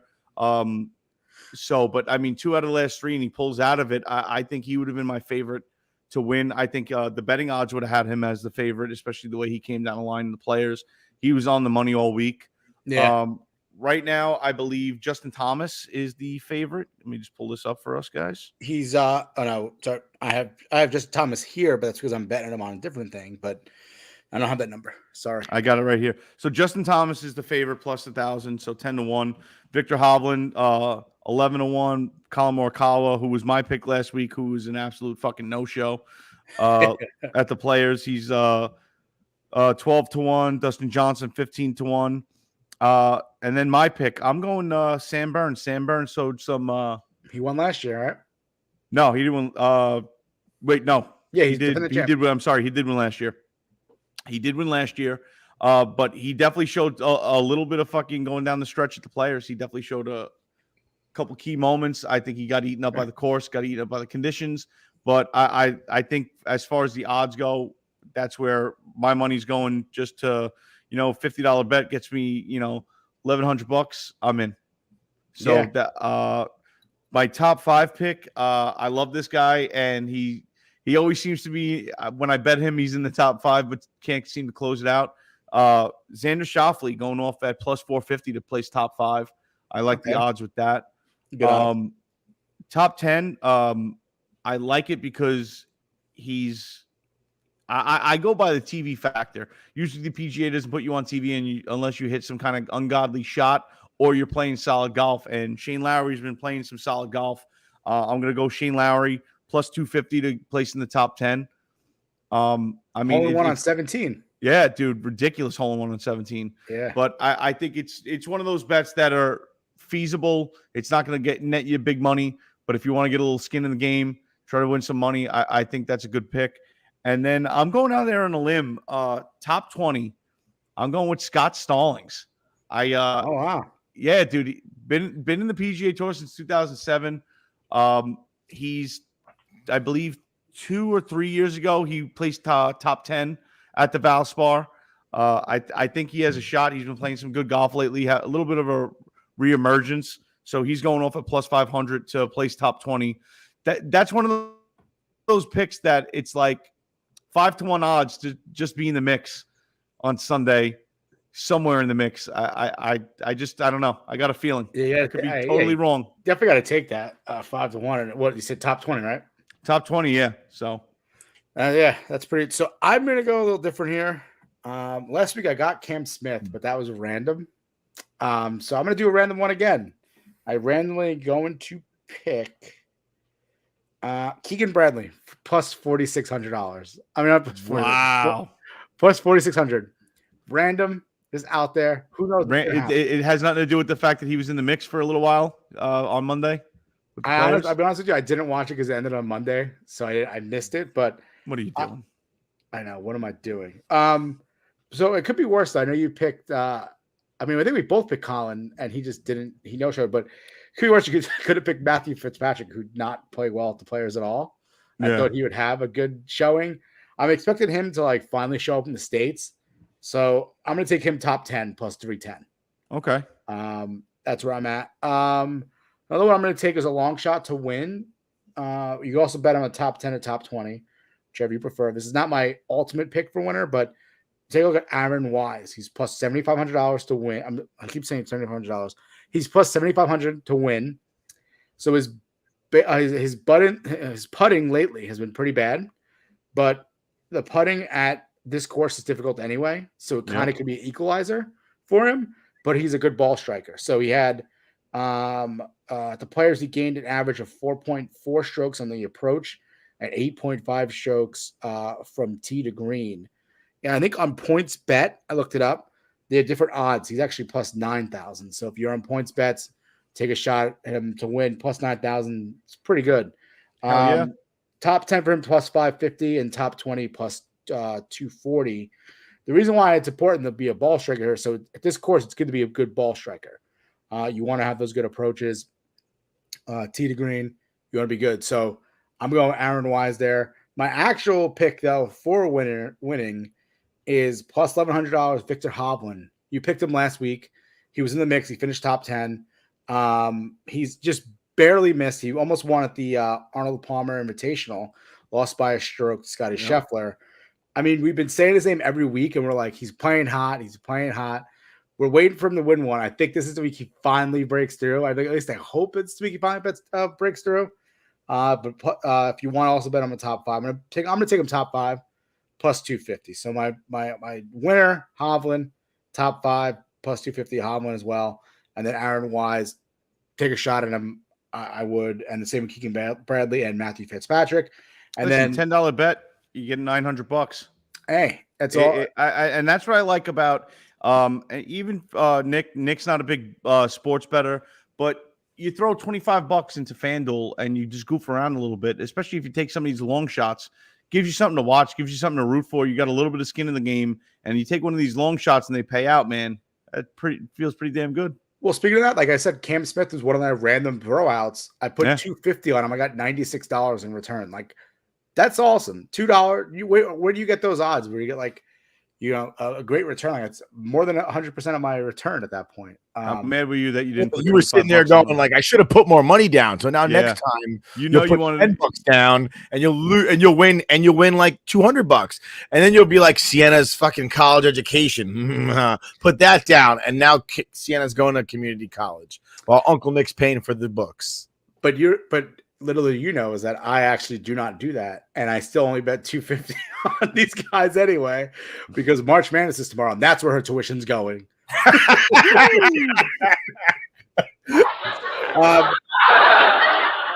So my guy is back though, Christian Benzahut. I can't pronounce it, but he's back at plus 4,600 to win. Probably gonna bet him the top 10 or a top 20. He's gonna come through for me eventually. Do not bet on this. This is just stupid. It's me being dumb. My two props though. So I do feel like Gary Woodland might show up here. So I'm going to do leader after round 1, Gary Woodland plus 4,500. And then I'm going to take 2 miss the cuts for my prop bets, which would be Justin Thomas to miss a plus 460 and Brooks Koepka plus 200. Those are my prop bets. So what are the props on somebody throwing a club into the water like Matthew Wolf did just casually this past weekend? Dude, I think that was great. I you know what? Because usually, I mean, I am known to throw a club, and I don't have the free merchandise that these pros have. Yeah. So, unfortunately, when I bend a shaft, I have to go pay $50 at Dick's Sporting Goods to get it replaced. But he just, not angrily, just kind of like, nah, I don't need this no more, and just flipped it 1 foot over into the fucking water. Like, fuck you. Like, epic. Honestly, this nonchalant. Throwing a club like you're gone. Fuck you, club. You failed me. Awesome. I want to know what the odds are for that. I would bet that every time. Somebody throws a club. All right, but I think that's it for picks, right? DJ? Yeah, absolutely. All right. I think so. What we're gonna do is we're gonna end up here. We'll bring Stat Guy Sal back before we end because he did put a note in there. Sal, new Batman. What do you think? I thought it was really good. I liked Robert Pattinson as Batman. He did a good job. Nothing beats Christian Bale and Heath Ledger in the Ben Affleck beats Christian Bale every day of the week and twice on Sunday. Batfleck for life. Christian Bale and Heath Ledger. That movie was so good with the Dark Knight. Would you swear on it? Yeah, but this one was good too. I recommend it. All right, that's that guy. I mean, how many stars do you give it out of 5? How many stars? 3.5. I heard it was too long. I heard it was like 3 hours long. Oh, it was 3 hours. A lot of people said that, but you know what? I thought it was great. You're paying the money to go see a movie. I mean, if you're pressed for time, then don't go see it. But I think you get your money's worth with that movie. Yeah, it's 3 hours long, but it wasn't a 3 hours long kind of like the Irishman was fucking nonstop forever and just wouldn't end. It wasn't like that. The Irishman felt too long because you knew how it was going to end, and you were like, "Can this guy just get shot in the fucking head already? So I can just see him die." It's like watching Titanic. Like, you know how it ends, so like you sit there like 3 fucking hours so I can see this boat go down. Shit. It's like watching The Passion of Christ, and it takes 3 hours to get there. And you're like, I just want to see the boat hit Jesus. Wait, I'm sorry. Did I just mess that up? Messed it up. I just don't understand why nobody fucking loves the Michael Keaton Batman. I love Michael Keaton Batman. That was good. Yeah, I'm just gonna say it. Let's get nuts. Come on. Come on. Let's get nuts. No, but it was worth sitting there for 3 hours and seeing that. Dude, I thought it was great. I thought it was dark. I thought it was gritty. I thought you got to see more of the comic book style of Detective Batman or even the Arkham games. style of Batman where he's doing a little detective work. I thought it was great. I thought it was the right amount of violence. Yeah. I liked how they didn't degrade into the Ben Affleck murdering people Batman. That was good. Best Batman. The best Batman, just fucking blowing people up. Damn straight. Joker doesn't kill Lois Lane if Batman just murders him. This OT game, Rutgers was inbound the ball. They're up. Oh, yeah, I know. I don't even want. They just turned it over. Who's winning? Notre Dame. It doesn't matter who's winning. You don't matter who's winning. Anyway, speaking about March Madness, we're gonna do something different. We're gonna end here on the show, but we do have a pre-recorded March Madness episode. We're gonna play it now for everybody who's watching live, whether it's YouTube or on Twitter, for everyone to get ready for your brackets tomorrow. So check it out. But that's it. So Nick, take us on out of here. So thank you so much for spending this time with us. It was a little long tonight, but I feel like there's a lot of extra happiness built into it. RIP Scott Hall. Because when you're NWO for life. We'll catch you again next week. Thanks. Later. Got salad. All right. Everyone was hanging around. TJ, gonna get ready to you, Stu. Belly Up Sports Podcast Network product. Some said we go belly up, so we made it our name, and we're still here.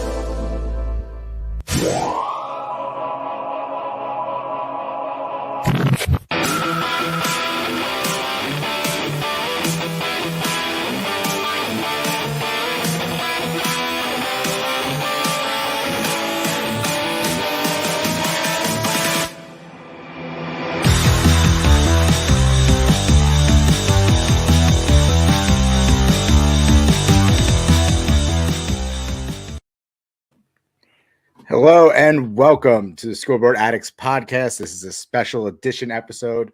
We are reviewing March Madness. And as you can see, or as you're going to hear, is that this is not Nick's voice, and you don't see Nick or TJ. They're not joining me today. This is a solo Rook with two special guests. We have Billy and Bob from the Billy and Bob Betting Bonanza. Is that what it is? Or Extravaganza? Bill and Bob. We've changed the name a few times. So we're right now on Bill and Bob's Bracket Busting Bonanza, the 5B podcast. Okay, all right. Yeah, I actually do have a picture of you guys. I was going to pull up this right here. So this is the that's from several years ago. You can find it. Let me just better looking days.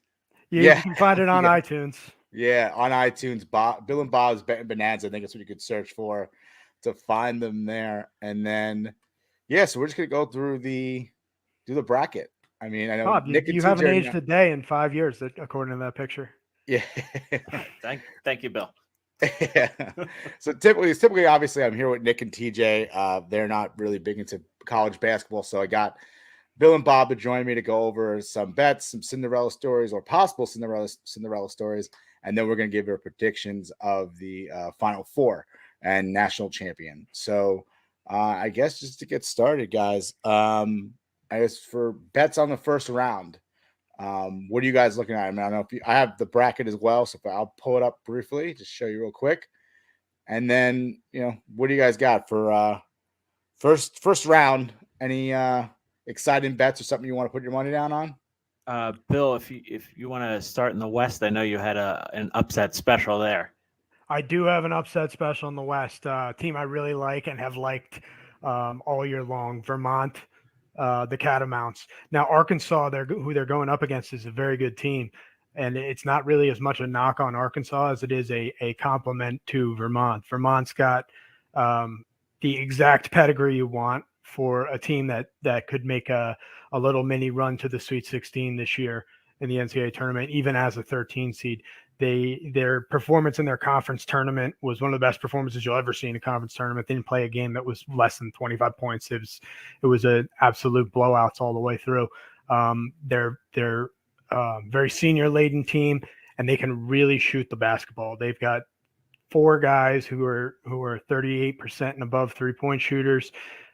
They've got pretty good rebounding inside on the defensive end. Not a great offensive rebounding team, but You can let that go because they can shoot the ball so well. They're very balanced scoring wise, but their best player is a guy by the name of Ryan Davis. He's averaging 17 a game, 42% from three. He's a forward. He's got some size.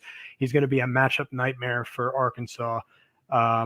And the one other thing I'll add is if Vermont gets out to a lead early, they've got 6 guys who shoot free throws over 78% in their top 7. So it's not the kind of team where you'll see them blow leads late by missing free throws. So Arkansas is favored in that game in the 4-13, but I really like Vermont. Also a tough team to put away when you got 3 different guys who shoot over 40% from 3.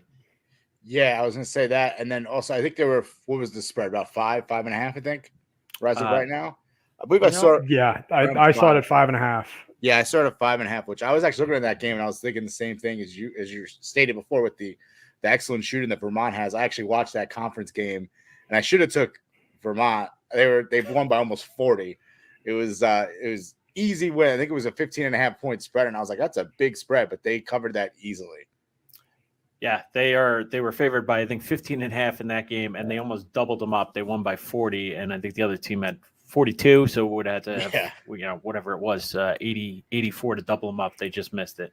Yeah, they're for real. And the other thing I'll add is Arkansas has a pretty good team, but they are there's a big fall off between their number one guy Malte and everybody else on the team. So with all these extra days to prepare, you'd think Vermont's probably going to throw the kitchen sink and a bunch of different options at Arkansas and a bunch of different defensive looks and make somebody else beat you. And that's where Arkansas can have a little bit of problems. All right. Yeah, JD Note is the guy from Arkansas. Just if Arkansas goes on a run, which they could in this tournament, you're going to hear his name. I mean, he's an unbelievable player. He's probably the number 2 in the SEC Player of the Year rankings if you have to look through. And he could easily go off for 30 or 35, which he has multiple times this year. But again, I like Vermont in this one. All right. And Bob, what about you? What bracket? What part of the region or the bracket? Where are you going first on the first round? Yeah. So if we want to stay on the same side in the East, this was actually from a betting standpoint. The line got hammered early. Virginia Tech came out +4 against Texas. Virginia Tech, obviously, everybody's going to be high on them. Recency bias. Just won the ACC tournament, looked pretty impressive doing it. Whereas Texas did not finish strongly at all. Texas, I think I think they were 3-4 of their last 7. Virginia Tech, I think, finished 12-3. But in that span, they finished 13-2 over their final 15 games. But over that span, they were hitting 39% from 3. And same thing with Vermont. It's tough to keep a team that's shooting the ball that well from 3. It's tough to keep that team out of the game. You're not going to get much separation. And Texas is a team that goes on scoring droughts. This is Chris Beard. This is the coach who came from Texas Tech. He went over to Texas. They have a ton of talent, but it's all in transfers. And, listen, some of these teams, the transfers meshed, but Texas, for whatever it is, they go through these scoring droughts.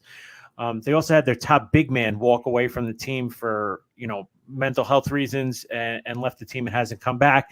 Texas doesn't really have a ton of depth in size. And like I said, they go through these scoring droughts and I'm just like, well, Virginia Tech, if they shoot the way they did down at the end of the regular season and then into the ACC tournament, they're going to be a tough team to beat. Now you're not going to get +4 anymore, but you could certainly and the same thing in the case with Vermont, like we mentioned earlier.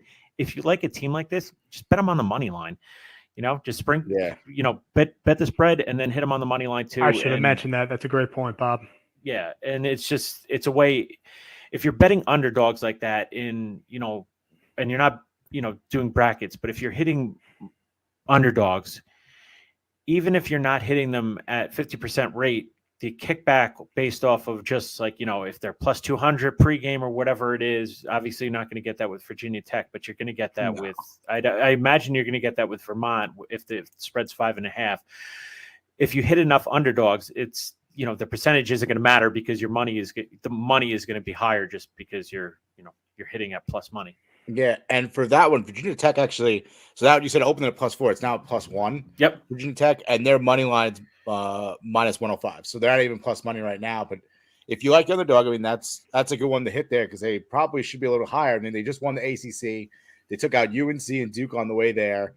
They won four straight days, and then they're present or is an 11 seed. So congratulations, you won the ACC. Here's an 11 seed, but I think it's a favorable matchup for them as well. I do like that game as well. I wrote that down on my notes here.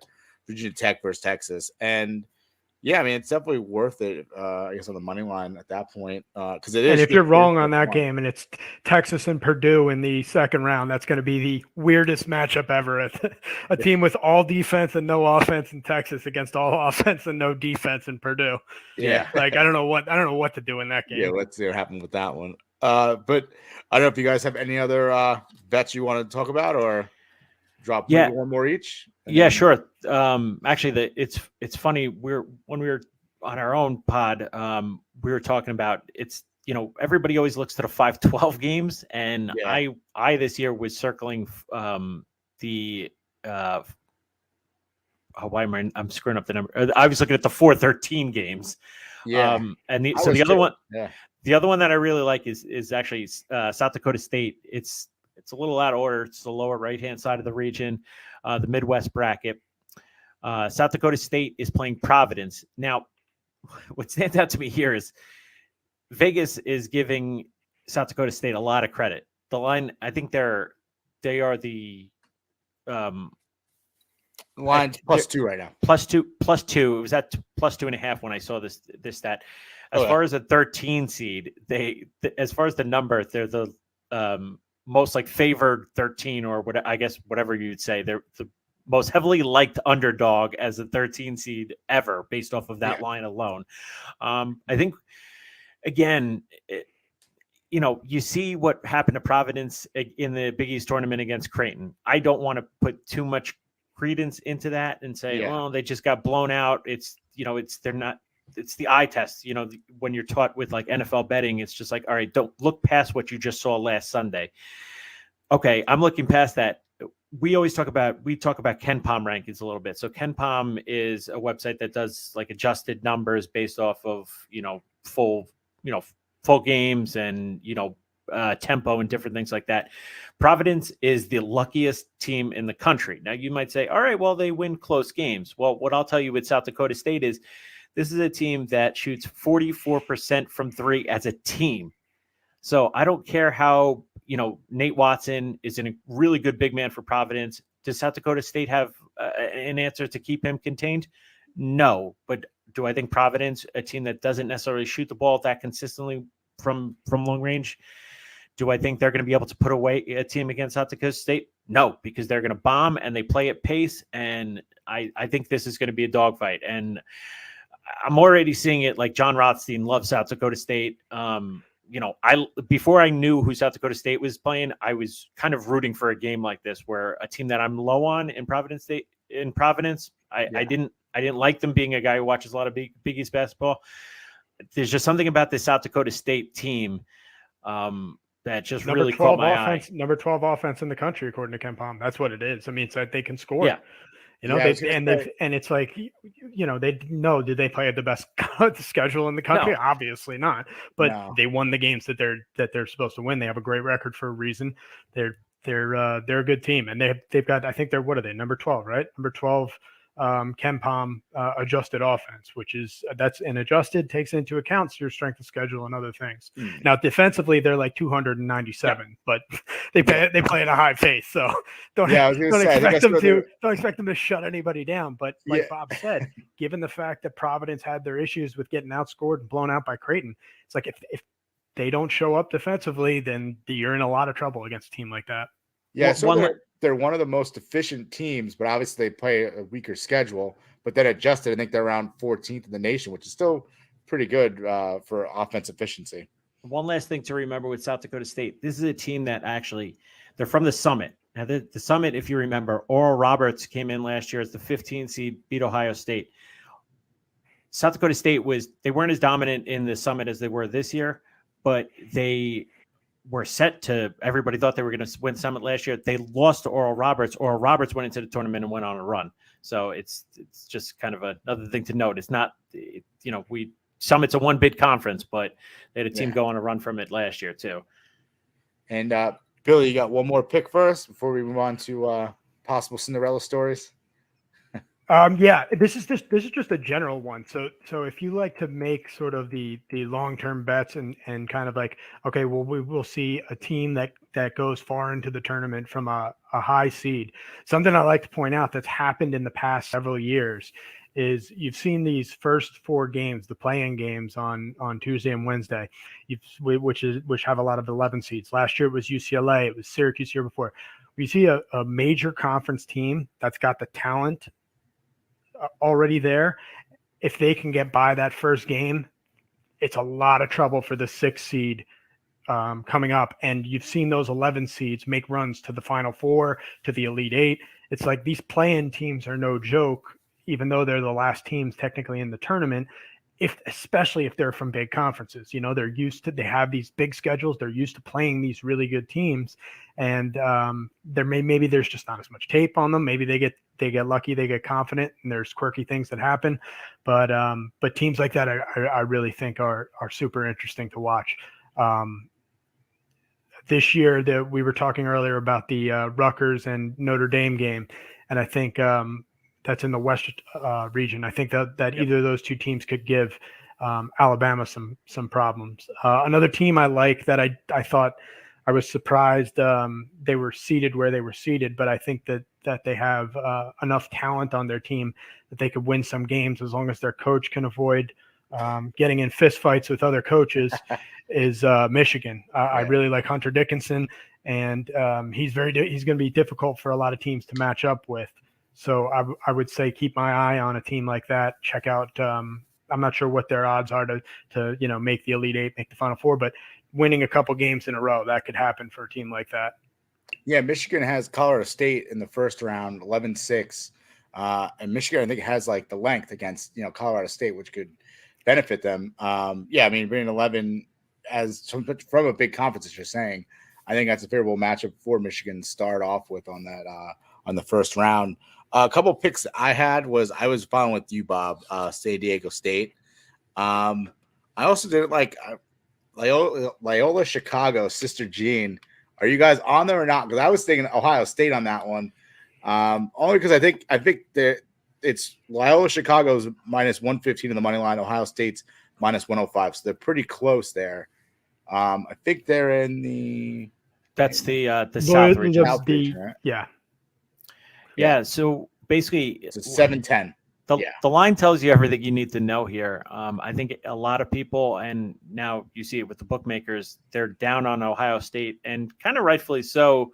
I think a lot of people expected them to do well this season. They had at one point, I think they were did they beat Duke when they were number 1?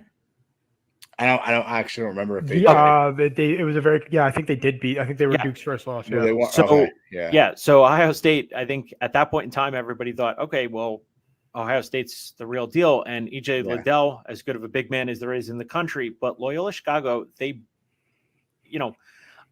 it's not the names. There was Krutwig from a few years ago on that team, but defensively, they are still just as good. And offensively, they're more efficient now, actually. Yep. Wow. And that to me is that Ohio State team.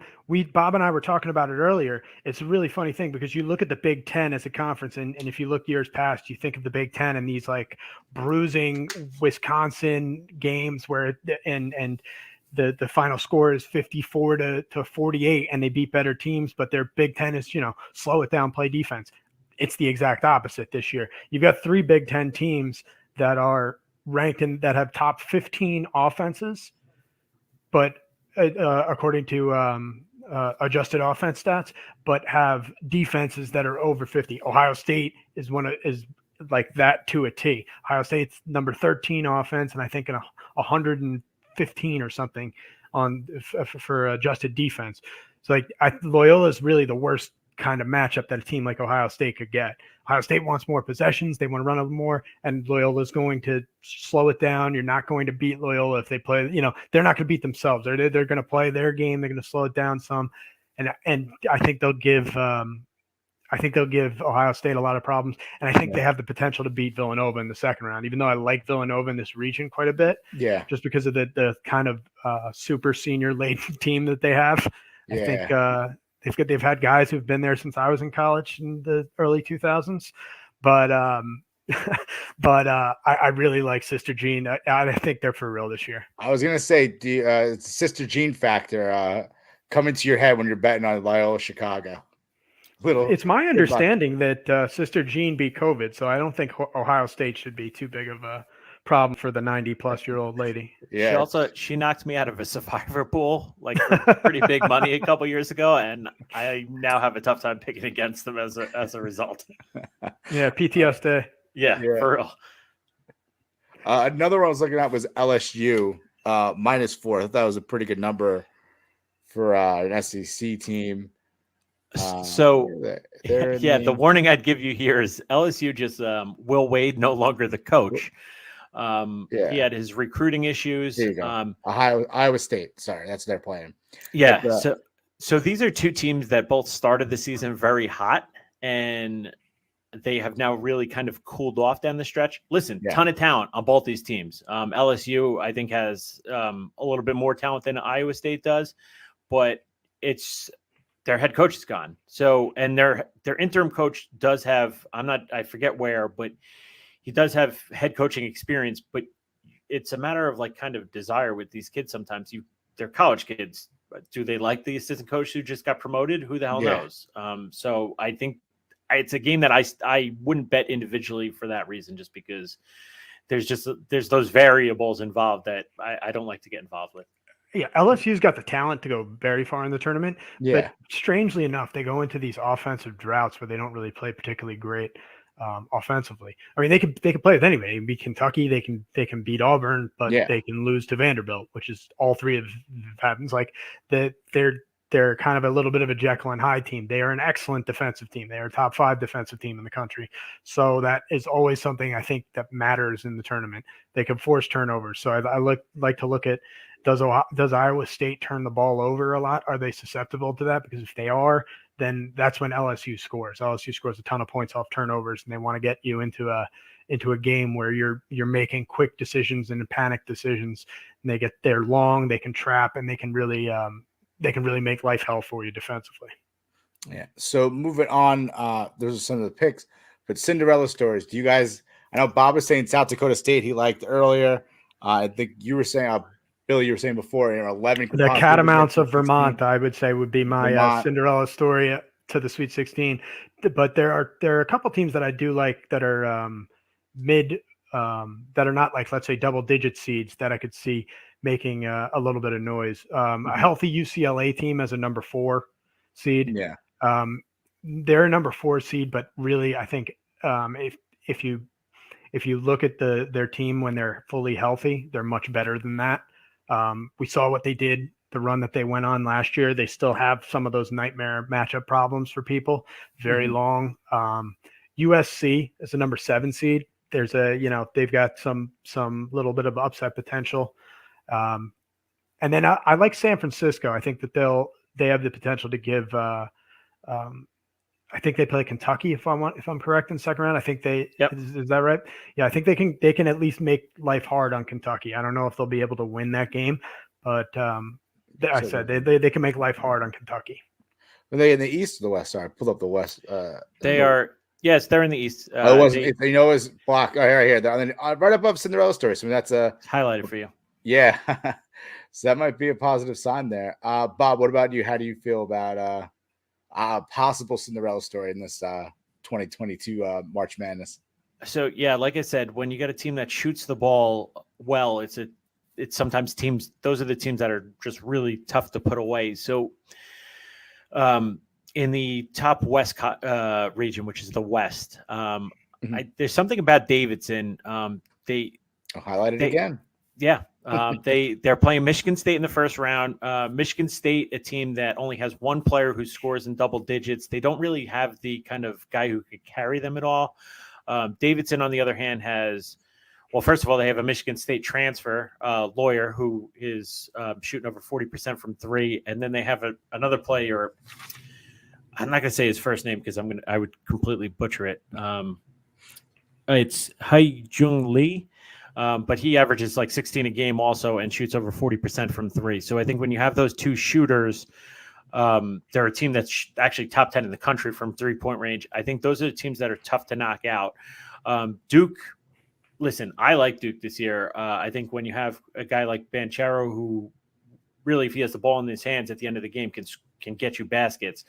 But Duke at times has not played to their potential of the 5 top picks. And also a little bit of an in-state thing going on because Davidson not a team that gets to play Duke very often. So if that's the matchup where Davidson gets by Michigan State and they get Duke, it wouldn't surprise me to see Davidson get hot and really give Duke a game and get into the Sweet 16.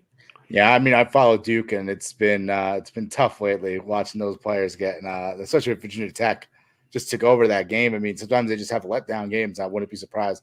I don't like Duke in the tournament. I know we'll get to the predictions later, but I don't know, Billy. You were about to say something. Just one more thing. Bob and I had discussed it earlier. I think this year, overall, the number 1 seeds, while they're very good, they're not the unbeatable team that Gonzaga or Baylor was last year. You don't have that. So I think the 8-9 seeds, I think you're going to see at least number 1 seed that doesn't make it to the Sweet 16 this year. And I think a team to watch out for is San Diego State. San Diego State, if they win in the first round, will be going up against Kansas. San Diego State is a fantastic defensive team. So if they can push Kansas defensively, and I think we've seen Bill Self teams kind of, no pun intended, self-combust in the NCAA tournament as high seeds. I think you could see that again this year. And if I'm going to pick number one that goes down early, I would pick Kansas, and I would say San Diego State would be the reason why. It's a bold prediction, the number 1 falling so early in the tournament. It'd be fun. It'd be great for the fans. I know people always love to see those upsets and cheer on the Cinderella story. I'm gonna roll with the Jackrabbits, the San Diego State Jackrabbits. That's my I'm hoping to ride them Cinderella story to at least the Sweet 16. Listen, if in the round of 32, if it's Iowa versus San Diego State, take the over. South Dakota State, you mean? Sorry, South Dakota State. If it's them against Iowa, take the over because those. Yeah, exactly. Bang the over. Yeah. That's a great point. Yeah. That's a great point. Moving on, because I know you guys are busy. You guys have your own episodes to record, especially trying to get the stuff out before Thursday starts. So we're going to move on to the last topic here, which is going to be the Final Four predictions. So I do have a couple graphics for you guys. Who would like to go first? Billy, Bob, which one? Bob, go ahead. All right. Let me just wrong one. There we go. All right, which is funny. So the West region, I know I just talked about Davidson is playing spoiler. I took Duke in this region. Now for me, this is extremely chalky right now. I got 3 number 1s and a number 2. It takes me a little while when I'm like trying to come up with the Final Four. It takes me a little while to like get talked out of these top seeds and say, all right, well, this is what's going to knock this team out. So the reason I just kind of quick thing here with Duke, at some point, does this Duke team not get Krzyzewski to the Final Four? There's just so much pressure on them. For me, these number 1s all these teams are much more flawed than say like last year where I think it was Gonzaga and Baylor and then everybody else. This year, I think these teams all have their flaws. So I think Duke, I don't know. I for some reason, I was just playing Cinderella story up there. I do like Baylor in the lower region. I think Kentucky, who's the number 2 there, if they have a bad shooting night, they can really just just run off the floor. And Baylor has guys who could get buckets in a variety of ways. I actually really like Arizona. I think they're an incredibly tough out. at the pace that they play, and they have an incredible amount of size. And I think I had who did I have in the Midwest? I think I had Kansas, who I could also see them. I could see them also losing to San Diego State. Yeah. I just think in this region, when I was looking at it, the 2 and the 3 I think are flawed. Auburn just doesn't shoot the ball well enough to impress me, and Wisconsin, to me, they just there's teams where if they play an athletic team, I think they're just going to have a tough night. I think they need Johnny Davis to be healthy, but behind him, I just don't trust some of their other shooters to get off their own shots. Yeah, and I was the same way too. I looked at it, I was like, I don't see these teams losing, but yeah, I'll get to mine. It takes a little while to like come off. It does. To talk yourself out of those seats. I already did my bracket like 3 or 4 times already because I was like, I'm pretty much just going, Chuck, what am I doing? This is never going to work out this way. Yep. Of anyone who's done bracket every single year. So Billy, here's your Final Four prediction, and you're gonna have to defend it here a little bit because he went a little more less chalk than we did. Yeah, so he did. But what are you gonna do? I like Gonzaga. I think they have what to me looks like the easiest path to the Final Four. Their second round game, I think they should be able to take care of business. And then I look at the rest of their region, and I'm not even entirely certain Duke's going to get through into the Sweet 16 this year, let alone be there in the Elite Eight to play Gonzaga again. And I don't think Gonzaga would mind that rematch, truth be told. Gonzaga's a really interesting team because I would say this Gonzaga team is not as good as last year's team, and they won it if the two were to ever have played each other in a magical universe. But they do some things that the rest of the competition, there is no other Baylor team that can beat them this year because that team doesn't exist. And they can do some other things that they couldn't do last year. From a defensive point of view, they can really protect the rim. They've got twin towers that can defend the rim, and then they've just reloaded with a bunch of guys who are really good stars. Their backcourt is a little bit lacking, but I don't think that that's going to really end up killing them, at least in the first couple rounds of the tournament. I did watch the San Francisco game, so they can be pressed a little bit. That's how I would attack Gonzaga, but they're a very, very good team. It's going to be very, very difficult to beat Gonzaga. And then on the bottom half of that, UCLA, I think just the way that UCLA played this year is sort of symptomatic of the injuries they've had. They had a couple guys go out with COVID for a little while. Some of their best players, Jaquez and another guy went out for a while. So they've had a litany of injuries throughout the course of the season. They still managed to tread water. They played pretty well against Arizona for a while. Couldn't really maintain that, but Arizona, I think, is, along with Gonzaga, has been probably the best 2 teams of the tournament this year. I think that they're going to be a very difficult matchup for a team like Baylor if Baylor gets through North Carolina Marquette. Like I said, that 8-9 game is no joke. So that's why I think Baylor's got to get there to play UCLA. And then I look at the bottom half, and like we said, the Virginia Tech team against Texas, I think that's a game that could go either way. Purdue's defensively, they don't quite have enough. Kentucky's an excellent team, but Kentucky has, over their last 2 games that I watched, they really did not play that well. So I think they missed a lot of shots. They turned the ball over a lot. Things you didn't see from that team earlier in the season. So if Cal straightens that out, maybe they play a little bit better. But I think you could see a Kentucky-UCLA matchup in the Elite Eight and UCLA into the Final Four there. And then over on the other side, the Villanova region. I think this one I had to go back and forth on because I really do think Arizona is an excellent team.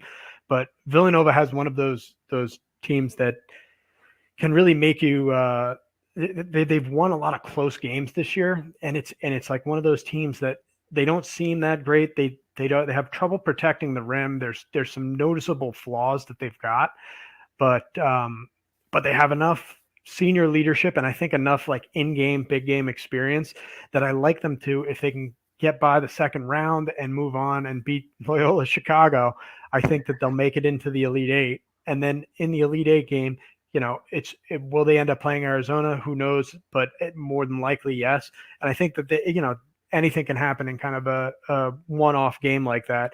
And with a squad like Villanova, first-year coach out of Arizona, first NCAA tournament, a lot of expectations. Villanova, Jay Wright, I think, will have something planned and something designed if they make it that far. So I think it's just more of a coaching thing and a leadership thing. I like Colin Gillespie in his 18th year at Villanova. I feel like he got 3 COVID exemptions. He can't still possibly be in college. He'll be back next year. Yeah. I think he's won like 4 Big East Player of the Years at this point in time. So I like them coming in. And then on the bottom there, Auburn. I think Auburn's even though they were number 1 for a long time at the beginning of the year this year, they've had some losses recently, some close games. They don't have the type of standout players. Jabari Smith is a great player. He's averaging 17 a game, takes some bad shots, but he can shoot the 3. They're not really a great 3-point shooting team, which you would think would hurt. But if you go to look at their offensive, defensive efficiency stats, one thing that stands out is I think there's 3 teams. It's Gonzaga, Arizona, and Auburn, all 3 of whom are top 25 offense and top 25 defense adjusted. So they've got enough of a balanced team that they, like a couple of the other SEC teams, like to trap and like to force you to turn the ball over and go and push it up the floor and get some of their points that way. So they score in spurts. I think that they'll be an interesting matchup. And like I said, I don't think that the number 1 in that region is going to make it terribly far. So I like Auburn. I think Auburn was sort of the number 1, if you will. I think they're the best number 2 team. So I figure I'm going to take them as well. And I think that they're good enough that they are going to give they're too long in a semifinal game against Villanova. I think they would give Villanova problems. Yeah. I mean, that's a pretty thorough analysis to defend your bracket. That's we appreciate that here. And you have so you have Gonzaga winning the whole thing. So I'm kind of with Bob at Arizona. I do like Gonzaga as well. I disagree with Kentucky. I have Kentucky beating, I think, UCLA in the Elite 8 going into the Final 4. And then I took Arizona out of what the Villanova bracket was at the South. And then I agree with you at Auburn. Like I said, I think they're one of the better teams out of the 2s.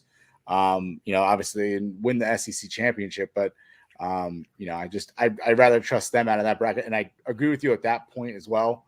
Kansas, I don't trust Kansas enough to get to a Final 4, even as you said, even to Elite 8. So I mean, Bill Self curse. Yeah, that Bill Self. Yeah, Bill Self somehow just always implodes in the tournament early on. So I'm sticking with Arizona. You know what really convinced me in Arizona was I was watching the UCLA game this past weekend against Arizona, and UCLA took a 10-point lead early on that second half. And I was like, this team is just hot right now. Like, what is Arizona gonna do to come back? And they ended up winning that game, I think, by like 5 or 6. Like it was pretty convincing. So I mean, and they've been pretty solid throughout the entire year. I guess now that you mentioned, I forgot that what's his name isn't there anymore. The guy who sweats through his shirt, is that Sean Miller? Yeah, I forgot he's not there anymore. So I'm like, first year coach. Oh shit, it's his players. He got him in there. Yeah, exactly. It's his guys. But yeah, it's first year coach, and now I'm a little nervous with my pick. But I'm gonna stick with Arizona here. Obviously, too late. It's already graphics already made. The intern was busy day today, and he figured these out. He did this really quick for us, so I do appreciate you guys getting your picks over. I think that pretty much wraps up, March Madness summary. So I do appreciate you guys coming on, joining me, helping me get through this March Madness with a couple picks, possible Cinderella stories, and then a couple predictions, and trying to help people make some money here, whether it's brackets or bets. So we do appreciate you guys. Do you guys have any last minute word before final word, like a Jerry Springer type of thing? Final word. Enjoy the best couple days of the year, because Thursday and Friday are this is the best weekend of the year. So just kick back, relax, and enjoy it. Yeah. And if you like kind of the nerdy basketball talk, Bill and Bob's bracket busting bonanza over on Apple and SoundCloud, but I think you go through Apple anyway. I think we're not rappers, so you got to go right to Apple with it. No, as you can see with the white shirt. No, yeah. All right. Well, there it is. Once again, Bill and Bob's Bonanza. What is the 5 Bs? You said the 5B podcast? Well, yeah. So we used to do a little football, but basketball is definitely college hoops is definitely our bread and butter. So the 5 Bs, Bill, Bob, bracket busting Bonanza, 5 Bs. Yeah. Perfect. Yeah. Thank you guys again. We really do appreciate it. And everyone else, I guess tune into them. Check them out on Apple. They'll have more thorough analysis than they already gave us today. So we do appreciate you guys. Thank you so much for coming on. Thank you. We'll hopefully speak soon.